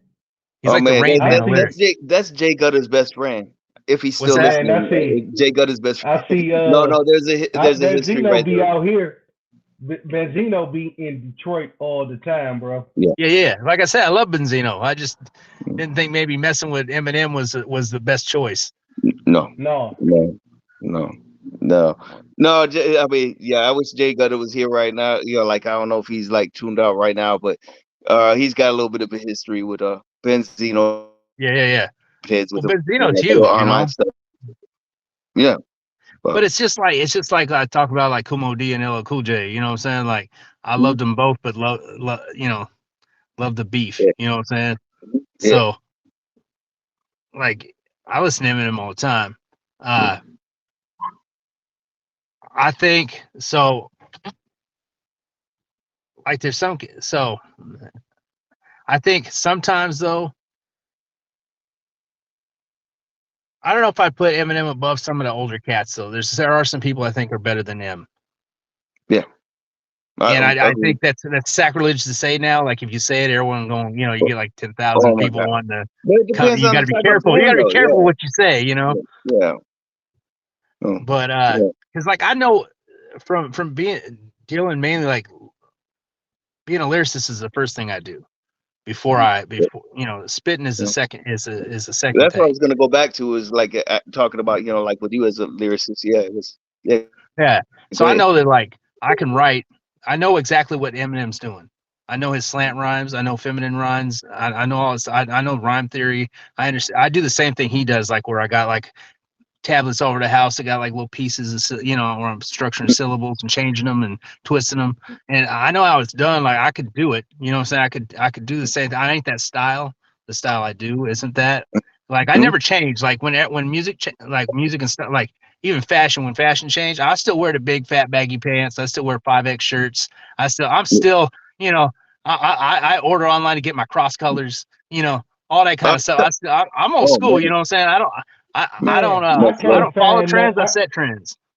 I cannot find no baggy pants nowhere in Detroit. Like they didn't straight up went to all them skinny jeans. And I don't get it when you see them like sagging the skinny jeans. Like, how you gonna run? How you gonna get away? Really? Right. Yeah. Look like the duck walk. They walk.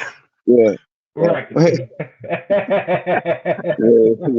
I'm just like, hey, it made sense when we were sagging. Our pants are big. Yeah. But yeah, I was surprised about that too. Like now they got skinny jeans, but they're sagging the skinny jeans. Is like, wait a minute, those are supposed to be so tight that they stay on. Don't that defeat the purpose of wearing skinny jeans? Yeah, exactly. I remember if someone had come out in pants like that back in the 90s, we would have clowned that shit out of them.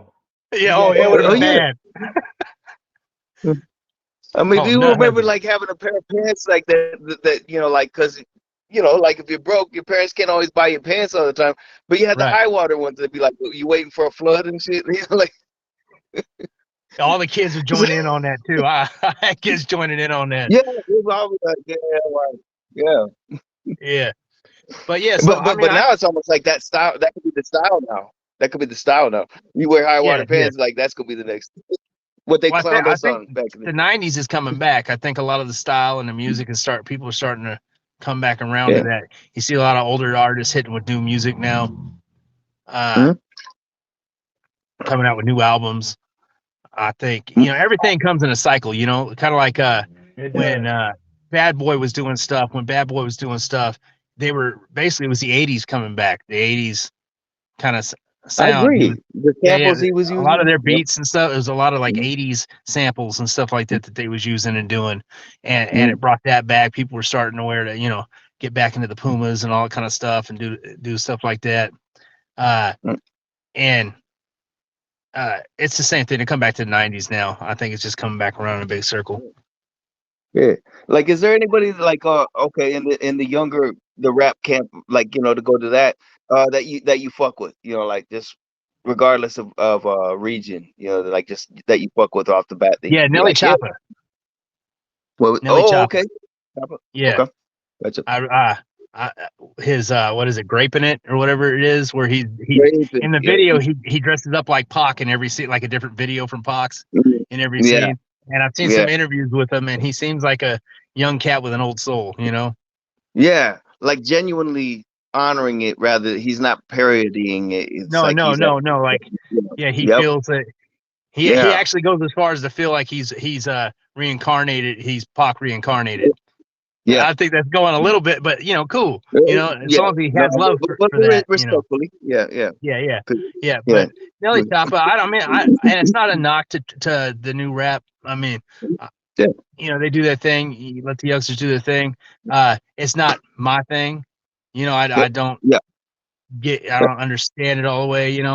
I'm still very I think reality rap. Reality rap is what I thing. prefer to say, not gangster rap, but reality rap. Talking about the streets and just old school, like where you can sing along and it's I don't know. I guess I like T.I. T.I.'s dope. Oh, okay. Yeah, that's dope. Yeah. I've worked with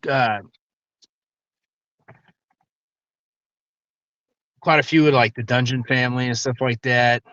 I've been in there for that's the thing about like they always say like an interview with someone who ghostwrites is like the most generic thing in the world because there's so many things they can't say or talk about. You know what I mean? Like they're limited to, they can't just be like, oh yeah, and this is the name, and this is the year, this is what I did, so it's a little harder to move around it. But I feel like Forrest Gump. You know what I'm saying? I feel like Forrest Gump because I always just seem to be in the right place.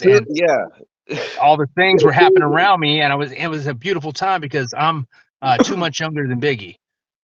Yeah. So I'm came up the same time, was spitting rhymes, started spitting rhymes about the same time as everybody, and like it was very fortunate to be in the culture and the music that was going on at the time.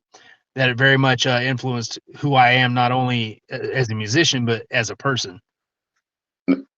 Amen. My view of the world and my love for things and my respect for things, and it's probably the biggest. This hip hop culture has been the biggest thing to my heart and my soul, and me being happy. Big major part of my happiness, is that. Yeah. No, I agree. I mean that's pretty much like what our podcast is about. It's like just showing about really like you see all these podcasts that's focusing on beefs about people. Like, right. Yeah, that's not what we're at. Well, if you want to talk about a beef you have with somebody, bring it up on your own. But that ain't no. See, no, we don't do that. Our thing is like we want to see what you about. What makes you happy? Well, So yeah, we're getting ready to. I've been out. I was out in Atlanta last summer doing some stuff and getting some stuff ready. Getting ready to get. I'm telling you, I've been fortunate to find some young cats that can really that are really nice on the mic. Mad Hatter and Twitch and guys that I got. What's that? Mad Hatter in the comments. Mad Hatter been he's a Oregon about to take over. That's right. Yeah, Mad Hat is the truth. That cat, good heart, good person. He's from a younger crowd then, or younger. Yeah, he's young. I mean, he's not 20-something years old. He's like in his 30s, but he younger than me. You know what I'm saying? Like came out playing a generation after me. But great cat, and so's his partner, and they got the Shatter Gang and stuff like that. So I'm hoping more to like nowadays, like Ghostwrite. I do have my own projects coming out because it's something in your blood. You can't stop making your own music. But I'm more behind the scenes trying to like move other people so that they can have that experience and be able to have their turn to shine. You know what I'm saying? It's time for them to have a turn to see what that was like and experience that and feed their, be able to eat. I want everyone to eat. Yeah. I want Now, to for the help set the promotion, like, table. can they come to you for beats? Like, if somebody who's watching this show right now, if they want to come to you for beats, are you the one to hit up, or like, Yeah. Okay. I didn't know if that was part of your. Yeah, we're actually in the middle of building a 64-track studio here in Springfield. We're already looking at commercial property. We started the label like a year ago, so it's still that Dungeon family. You know how they started out. It's kind of like we still at the grassroots level. But yeah, so you can hit up Mad Hatta. You can and he'll I'll have him send the link to you, because obviously, as you can tell, I'm not tech savvy. I would probably send it somewhere. No worries. So I have him do it, and then you can hit up Savage Cartel Records at gmail.com. Yeah. And yeah, we're always open to new talent. We're always open to working with people. I'm like I said, I'm still open to writing with people and stuff like that. I just worked with MC8 not even a year ago on some stuff he was doing. Oh man. So I stay pretty active with my pen. My pen's my mightiest weapon. My mic's second, like I said. Yeah. I'm gonna be real with you, Cannibal. If you was to write a song for me, I cannot keep it low key and say it I wrote it. I will flat out be saying that you wrote it.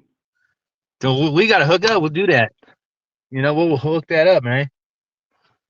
For the simple fact, because I believe in giving everybody their props. Yeah.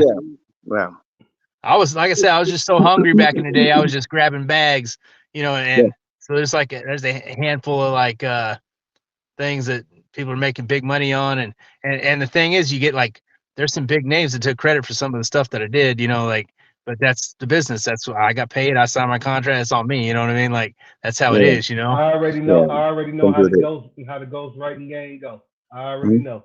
Yeah. So I mean, that's my fault. But now, if I had the knowledge I have now, and could be my 20-year-old self when I was really, moving a lot, I think it would be a whole different thing. I'd be at doing that, sitting at the Grammys or getting invites, going to the after parties. I'd be part of that, Yeah. I went to this. I was actually at the 95 Source when that stuff popped off. Yeah. I went to a lot of the after parties afterwards. Yeah. The infamous Source, the infamous awards. Yeah. Where everyone was dogging everybody. And East Coast ain't got love for Dr. Dre and Snoop Dogg. Let him know. Yeah, and Quick and MC8 went at it. Yeah.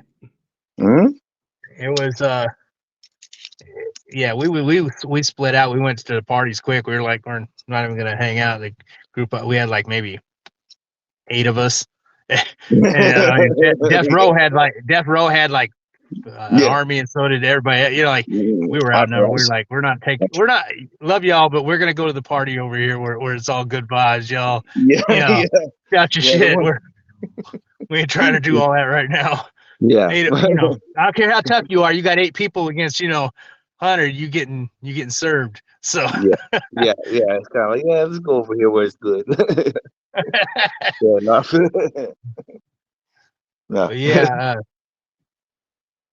No, definitely, man. We have to get together to do that. I'll write you something.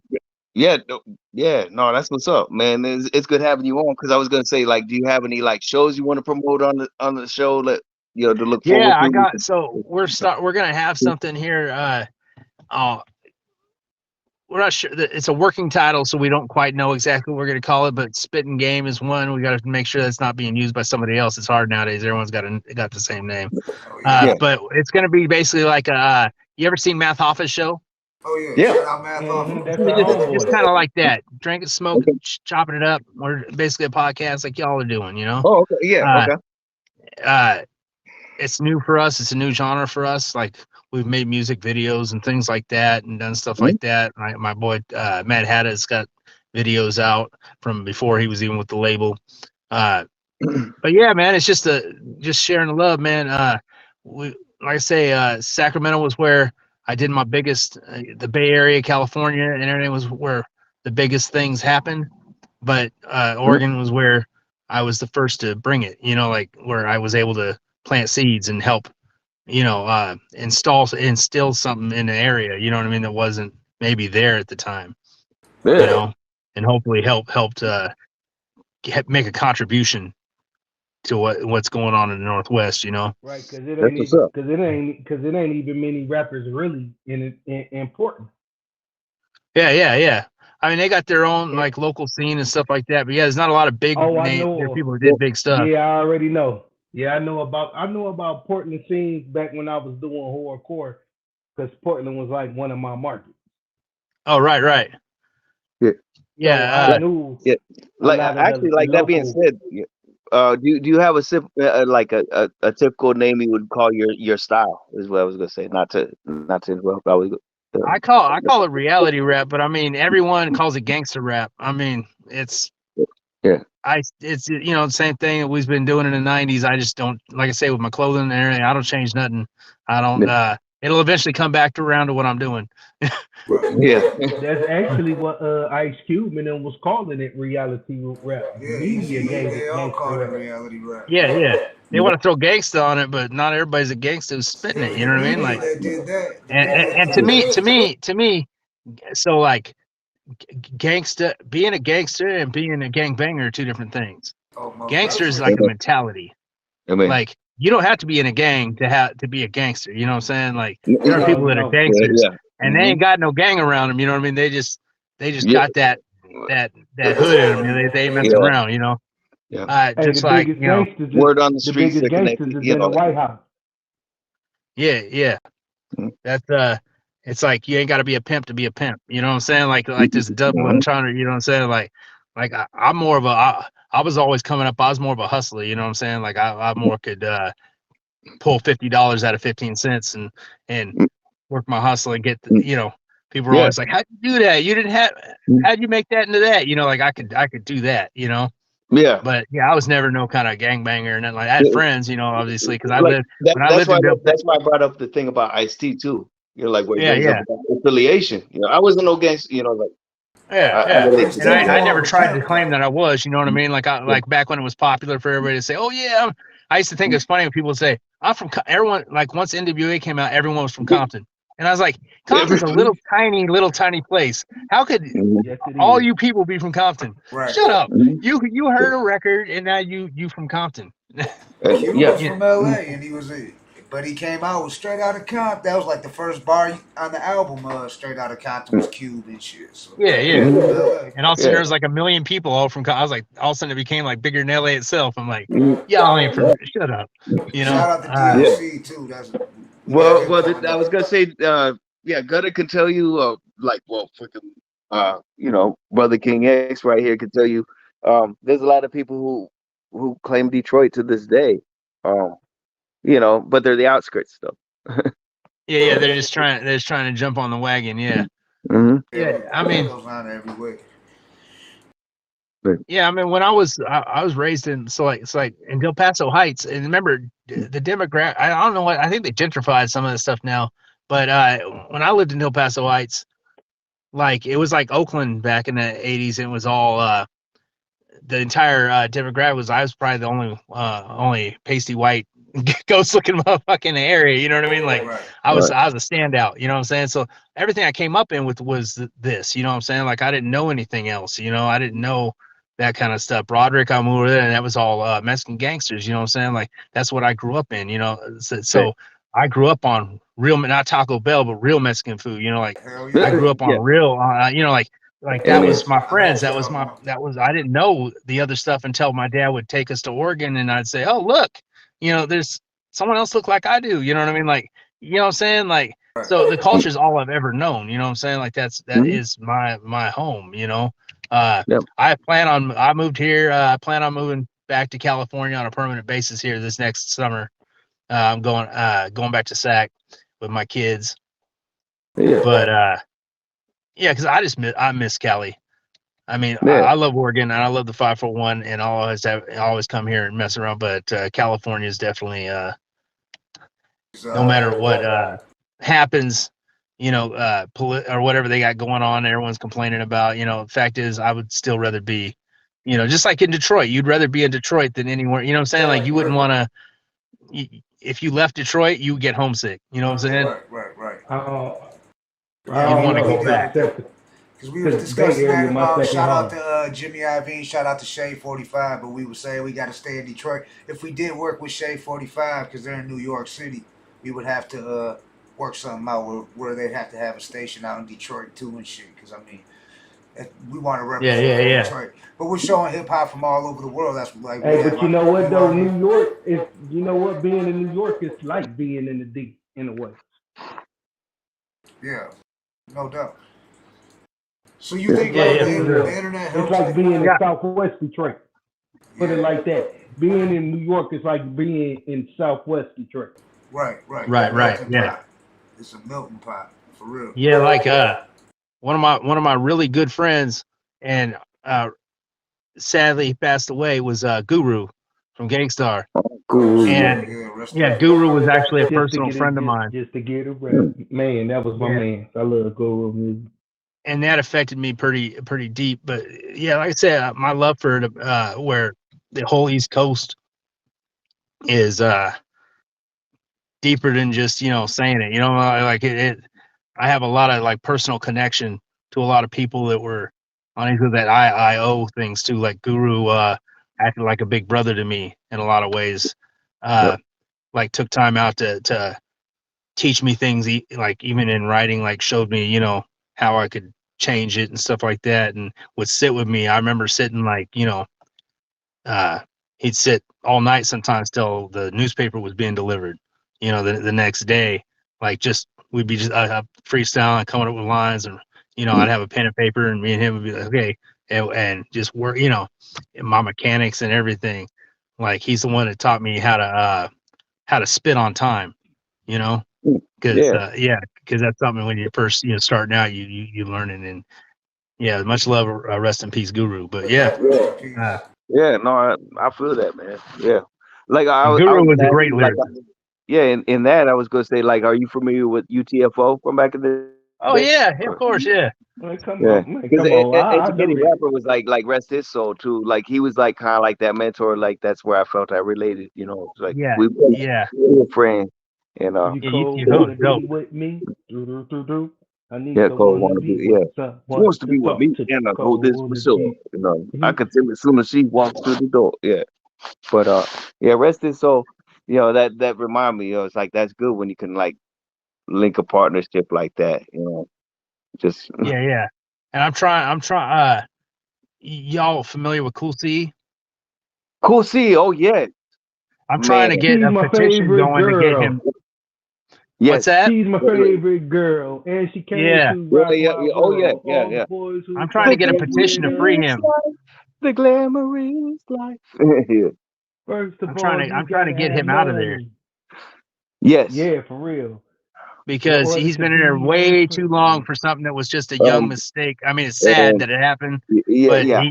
I don't think executing the guy at this point is. I think that's just doing. They're wanting. No. We look at times and people doing worse things, than what. Yeah. Accidental. Yeah. Why? You're not actually helping anybody doing that to him. No. He's served years and years. Let him out. And especially when you see it, he'd come out. He'd probably be a positive influence. But because of that Philadelphia law, because he killed the cop. The Hill, the Hill, the whole Hill. Which is crazy because they kill us all the time and don't shit happen to them. Pump it up, nah. Pump it up, pump it up, nah. Well, it's a big, it's a money making. Everything's money. You know what I'm saying? Like the real what they want. They're like magicians. Okay, the system is like magicians. I'm like that's deep. Yeah, like thank you. Yeah. One hand is getting you to look over here, and they're saying, "Look, everyone fight each other over what You're this color, I'm that color. You're this, that." And the color that they're not getting you to pay attention to is the green they're lifting out of your pocket. Right. There's guys in ivory towers sitting up there watching us like a bunch of bugs that they're pitting against each other. Like it's like the green is the color that divides. Yeah. There's 1% has all the money, and the other 99% makes all the money for them. That's how they get their money. And the prison system is the same thing. They need to be able to build these prisons. They need these grants. They need this money and all this kind of stuff. So they need to fill people into the thing, and they need to. And so they start pulling out of the hood and taking people that can't afford to defend themselves, or that you can slap this kind of a charge on and all this kind of stuff. And these people end up rotting away so that they can make money, because they're trying to stuff and pack it. They don't care whether the person should be in, shouldn't be in. They just trying to execute innocent people. Mm-hmm. Right. Oh yeah. And just like when you're trying to solve a mystery and everything, it's like, why there's so many people that get caught, and it's just like they fit the bill. It's like, let's close it. That didn't do it. I firmly believe that that they couldn't keep. So the system is mad because they couldn't keep brothers in shackles during slavery, and so they made the new shackles, and they made the prison system, and they started putting brothers in there. They started putting people of color in there and making them. They're keeping them prisoner. They're like, okay, we can't do it this way, but we're gonna do it this way. And it's that control. Then they made so-called plants. Yeah. Yeah. Which ain't nothing but short for plantation. Yeah. I was thinking this, man, Brother King X. Yeah, look at those. Look at even the old chain gangs and stuff. Shackles. You know what I'm saying? Like, hey, Cannibal. Have you ever heard of the history of the word motherfucker? How that word came about? Man, yeah. No, I haven't. This is gonna blow your mind, man. This curbed me from using this word. The slave masters used to make the slave male children have sex with their mothers to reproduce more slaves, and they would make them have sex with their mothers for entertainment so they can watch, and then turn around and call them motherfuckers. So really, they would refer to every black man as a motherfucker. I never knew that, but I don't put it past it. I believe that full-heartedly. Probably, yeah. Like, it's curbed me. I haven't used that. Like, I've come close. That's where the sagging of the pants, and that's where the sagging of the pants come from. Because if your pants was sagging, that means you was the master's bitch. Oh, really? I didn't know that either. I always thought it in that culture. Yeah, like which we knew. Yeah. Yeah. I didn't know that. Yeah. Well, you come with some deep shit, man. You got serious knowledge. I respect that. Much love for people who study and know their history. Well, I was gonna say also, like are you a fan of like Ghetto Boys and all that kind of Oh, of course. When Ghetto Boys came out, let me tell you, Ghetto Boys, Bushwick Bill was my favorite. But when Ghetto Boys came out, all this stuff, Can't Be Stopped, all that kind of stuff. NWA seemed so hardcore until Ghetto Boys came out and started talking about, what was it? Something like Freddie cut her guts into spaghetti or whatever. I remember us being like, what did he just say? Oh, the girl started getting sweaty. I knew the girl was ready. All the in my head was still a bitch. So I ducked between their chair and grabbed the machete and screamed. I pressed her up until her guts were like spaghetti. A maniac. I stabbed the girl in the cheek. And at the time, you hadn't heard anything like that. Like, that was like a different level of intense, So you're like, oh, man. Yeah.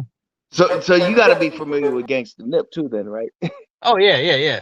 Gangsta Nip and all that kind of stuff. Yeah, I love all the all Southern rap and stuff like that. I think it came and helped us out, and like there was like a lull between East Coast and West Coast where nothing was really, and the South came out during that kind of space and really started, putting out a lot of stuff that.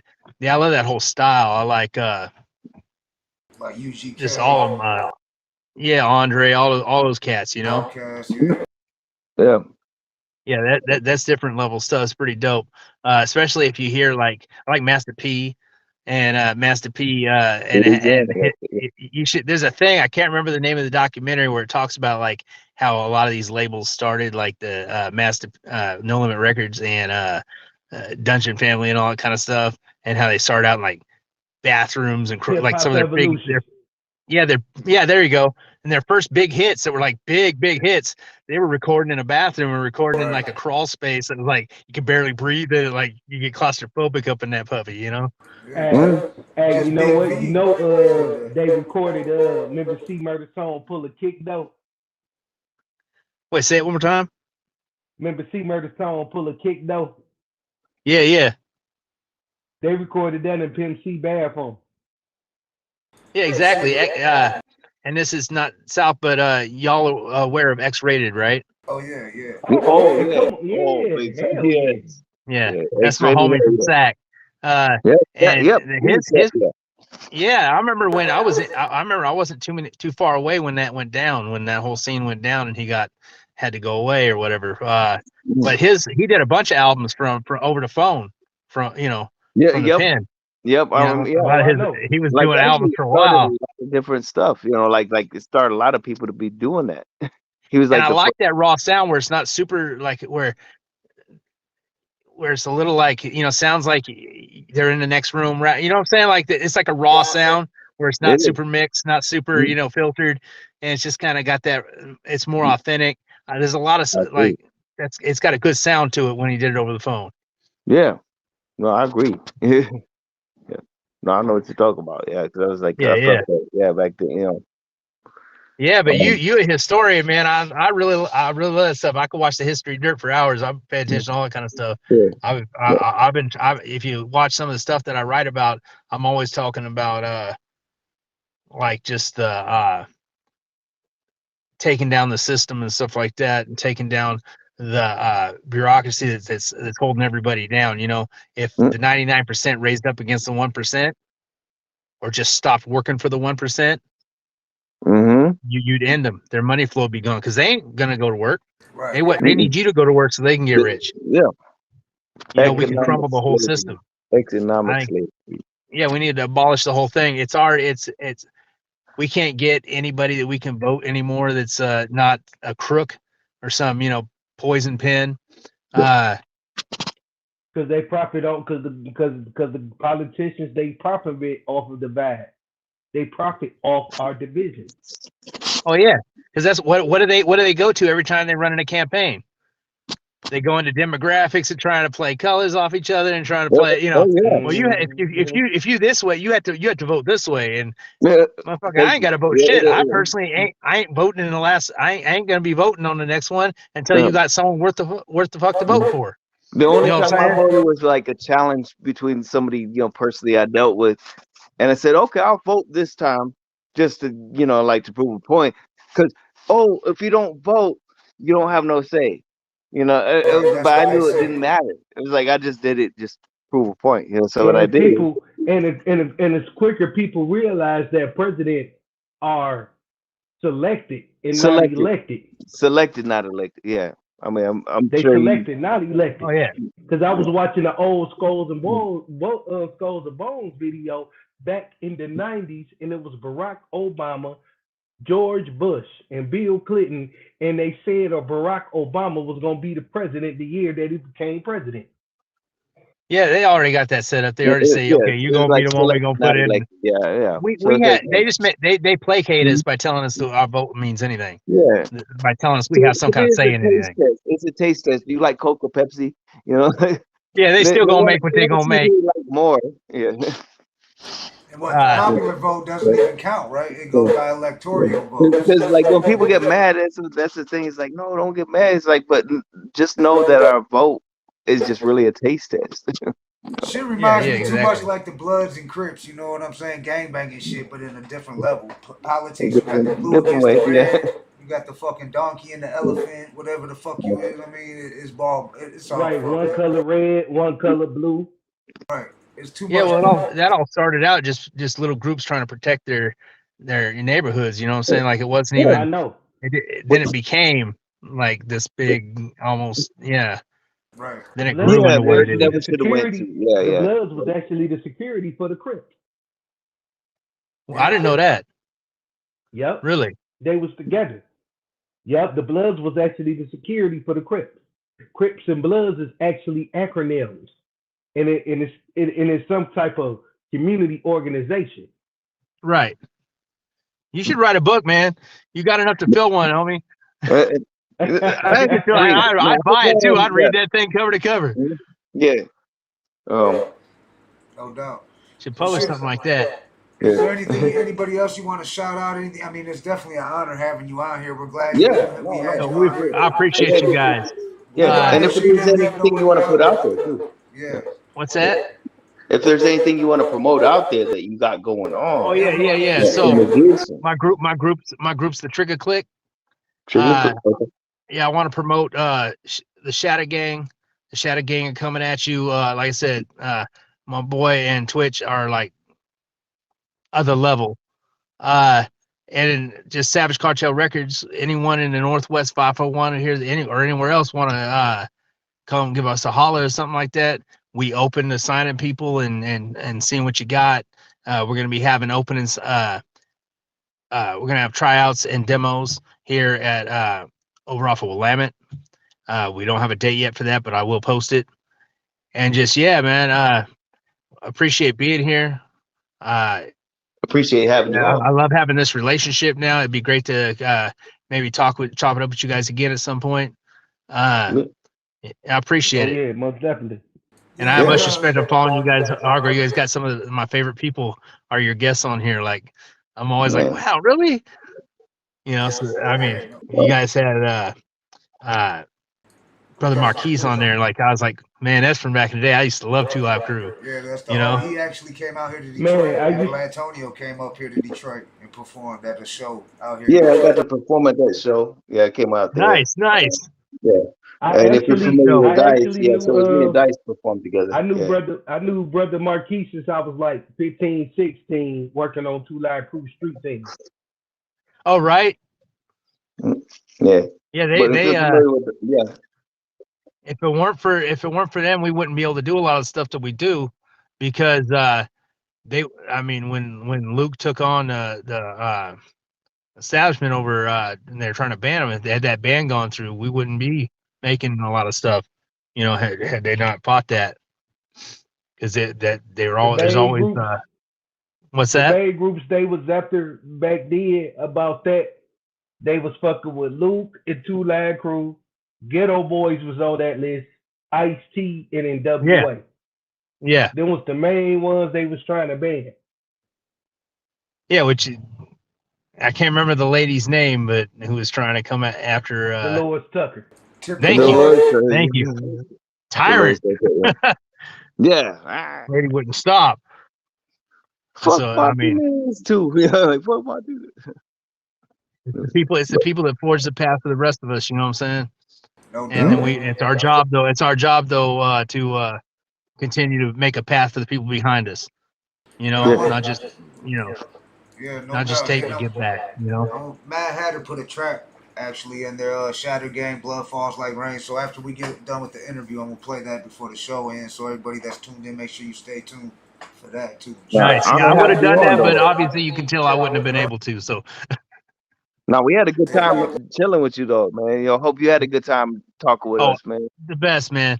I really appreciate you guys. Yeah. No doubt. It's much love, and we'll definitely keep in touch, dog. And we got some projects we're actually working on a mixtape. Maybe you'll be interested in. We got some big names on there that are working with us on it, so we can definitely keep on the real. Yeah, I'm always open. Absolutely. I might, you know what? We're gonna have to collab, homie. You know what I'm saying? Cause I was thinking the same thing. I got a lot of stuff. Going, going down. And as far as the music goes, I done moved into that direction to where I'm just ready to spread positivity. Yeah.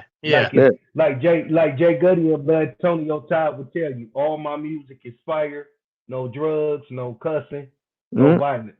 Yes, sir. And we all kind of came in a semi-horrorcore, like vibe, like in some way, Right. My Mad Hatter, who you talked to, he works a lot with like Juggalo stuff like that. Yeah. Gotcha. So, and that's a real big scene here in Oregon. Like there's a lot of them here, like Crazy K. Trust me, I know. When I was hallucinating, trust me, I went through there plenty of times when I was hallucinating. Yeah, definitely. And y'all ever end up this way, man, you got a place to stay. I'm like that, you know what I'm saying? Come by, show you around, take care of you. You know, my people will take care of you. Definitely we have to work together and keep this relationship going because I love meeting good people, and you guys is definitely good people. Well, out in Oregon, I was gonna say real quick before you jump off, I was like, are you familiar with Womb Stretcher, like from back in the day? Say it one more time. Womb Stretcher. They was kind of a joke parody kind of thing. Sounds familiar, but I mean, okay, like, all right, yeah. And then it was I probably did back in the day. I've had so many, like I say, 40 years is a long time to meet a lot of people, and you end up losing names of things, and I get years wrong. Like I say, I'll be on oh, something happened in 92, and I'll have like a homie of mine be like, dude, you did that in 96, man. You're like 4 years off. I'm like, oh, wasn't it 92 though? Never mind. But no, that's why I was asking, because I was like thinking, it just came to me, but I was like, yeah, if we heard of them, they were kind of like a parody turn, like they turned serious for a while. I don't think they're doing it now, but yeah. But, right, no, yeah. On, I'm friends with Cool Nuts, and K Murray's dope, and there's some other cats out here like Mac Dub and things like that. I mean, I don't know them necessarily, but I know that they're real. I respect what they got going on out here in the Northwest, and you know, a lot of cats that came up and helped put roots here in Oregon. You know what I'm saying? Like, I wasn't the only one. I just maybe was the first one, but they all, you know, expanded it. One man can't do it all. You know what I'm saying? It takes a village of people that all contribute. You know, that's what this culture's been about, is people contributing. Whether it be Crazy Legs doing a break dancing, you know, or it be you know, it's graffiti artists.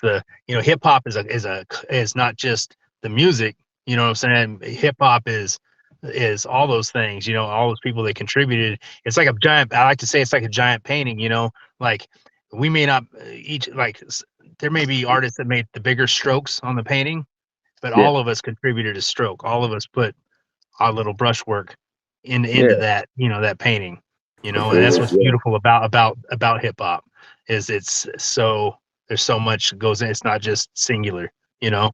Yeah. No, it ain't. And that'd be good. You know, it'd be good to see more variety come back too. You know, you know, when we have like Biz Markies rather than just like all gangster rap and all the, you know. Rest in peace, Biz Markie. Biz Markie, Biz Markie was dope. I knew Biz Markie. I was hanging out with him back when he was doing She's Just a Friend or whatever. What was that song? Just a Friend. Yeah. There you go. Yeah. Him and Bushwick was homeboys. Mm-hmm. Yeah, I never knew Bushwick, but I didn't know that. No, I hung out with him like we had similar friends. He originally from Brooklyn. That's where he got his name from. See, I didn't know that either. See, you know what, man? You and me gonna have to school me on a whole bunch of stuff. I'm sitting here thinking, well, I've been 40 years. I know all kind of stuff. Apparently, there's a whole lot I do not know, and I'm glad. I like that. I like having something that's new to me. So, man, you need to write a book. We need to get together, and I'll ghostwrite that sucker for you, and you just spit your knowledge, man. You know what I'm saying? We'll just put a book together. We'll collaborate on it. You know, because you know it so much, man. You have a memory like a steel trap, homie. Mm-hmm. Hell yeah. Indeed.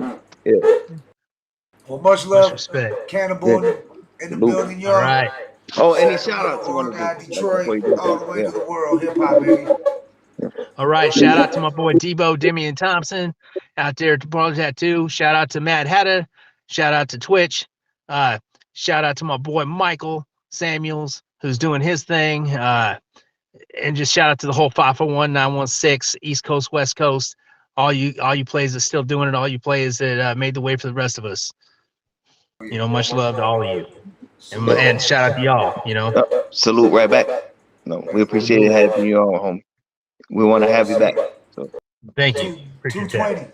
Yeah. Cannibal. We gonna play this track by Mad Hatter. What is it called? Is the Shatter Gang, Blood Falls Like Rain. And then we go. Yeah. So much love. Thanks for coming on, dog. We definitely gonna stay in touch and shit. And we'll definitely we'll make some shit happen. We'll definitely work, all of us. Yeah. All right, cool. All right, peace out. Salute, homie. Yeah. That's Cannibal, y'all, on the Hood Smokers Podcast. Let me play this song right here by Matt Hatter, still in the comments. He been chiming in. We haven't heard it yet, so this is my first time. We're going to check it out. I think they said it's Juggalo style, like horrorcore, so we're going to check it out. Shatter Gang, Blood Falls Like Rain. Let's get it on the Hood Smokers Podcast.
Shatter Gang, Blood Falls Like Rain. Make sure you check them out. That's on YouTube, y'all. Go check that shit out.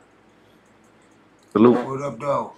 What's good? What you got going on over there, Blatonio? You outside for real? Is that what it's looking like? Or no, that can't. No. I'm like, damn. We ain't got no daylight. Yeah, it's just like one of the filters. Yeah. Shit, damn, I disappeared. No, shout out to Oregon hip hop and shit. So they said. I was just kind of like doing a little. Oh, all right. You about to do dance and shit? Yeah, sir. I'm drinking on some motherfucking Fago right now and shit. So, just so you know. Oh shit! All right. Just sipping on Fago. Sipping on some Fago. Plug on that. Shout out to Cannibal. Shout out to Oregon. Shout out to Sac. No, it was an honor having them on. It was a good interview and everything like that. Hope you had a good time with us. For real. Yeah. Shout out to the Mad Hatter group. That dope track. Definitely send us some more music. Send it to the Hood Smokers Podcast at gmail.com and shit. Yeah, we'll post it. I mean, you don't have to be on the interview. Just have your music posted. So yeah, we'll share that. For sure. Well, shout out to you, Blatonio, Todd, Brother King X. So shout right out to back. Christopher Jordan. He tapped in earlier on the Discord. I know he was on there. He had to get some work in. Remember, we got Cool Kim coming out again. We got Lost Boys, a newer group with Scum. So y'all might want to check that out, man. I had it. They fucks with Scum LSP. So they down with that whole crew and shit. But we got them coming out September 30th. And when we might, and our next guest is to be announced. Y'all got to stay tuned for that. But you can follow us on all platforms. All our info's down there. You can get a hold of us. Make sure you check out that Telefib Kualai and Talib Kuali series People's Party that we got over here. You can check it out. Check out Brother King X. He got new music dropping. Check out our brother. Yeah, Papa Jive. You got some dope shit too and shit. No Pants. We ain't forget about No Pants. And oh yeah, Mad Hatter, I think that song he had said what y'all think. I believe it. You know what it reminded me a little bit of was Antichrist. Like I think Antichrist would do good on their music and shit. Like it reminded me of that style. Shout out to Antichrist. He said he's coming back to Detroit salute. in October and shit. He asked me if I come swoop him from the bus station and shit. So, oh yeah. Southwest all day, but it's Detroit, Tucson, to Oregon, to Sacramento, Houston, New York. It's all love. It's hip hop, baby. It's more than music. And we out this bitch, the Hood Smokers Podcast. Anything y'all want to say? 220 Man, book. salute everybody. Yeah, just like much love. Much love, y'all. Make sure you subscribe, hit like, share it around, man. Tell a friend. Let them know. We the #1 podcast in the world, baby. Hood Smokers Podcast. And we out. Salute. Much love, y'all. Thanks for tuning in. Thanks for tuning in to Detroit's #1 podcast. What up, dog? Welcome to the Hood Smoker Podcast, the hottest #1 podcast based out of Detroit, Michigan. And now, with your hosts, Jay Gutta, Brother King X, Blatonio Todd, and the rest of the Hood Smoker Squad. We don't do no Vlad stuff. We don't do no Adam stuff. We keep packing in the legends, respect them, and keep adding up. So pack a blunt or two, maybe grab a brew and a snack for you, and leave behind your attitude, and get ready as we snap into the Hood Smoker Podcast.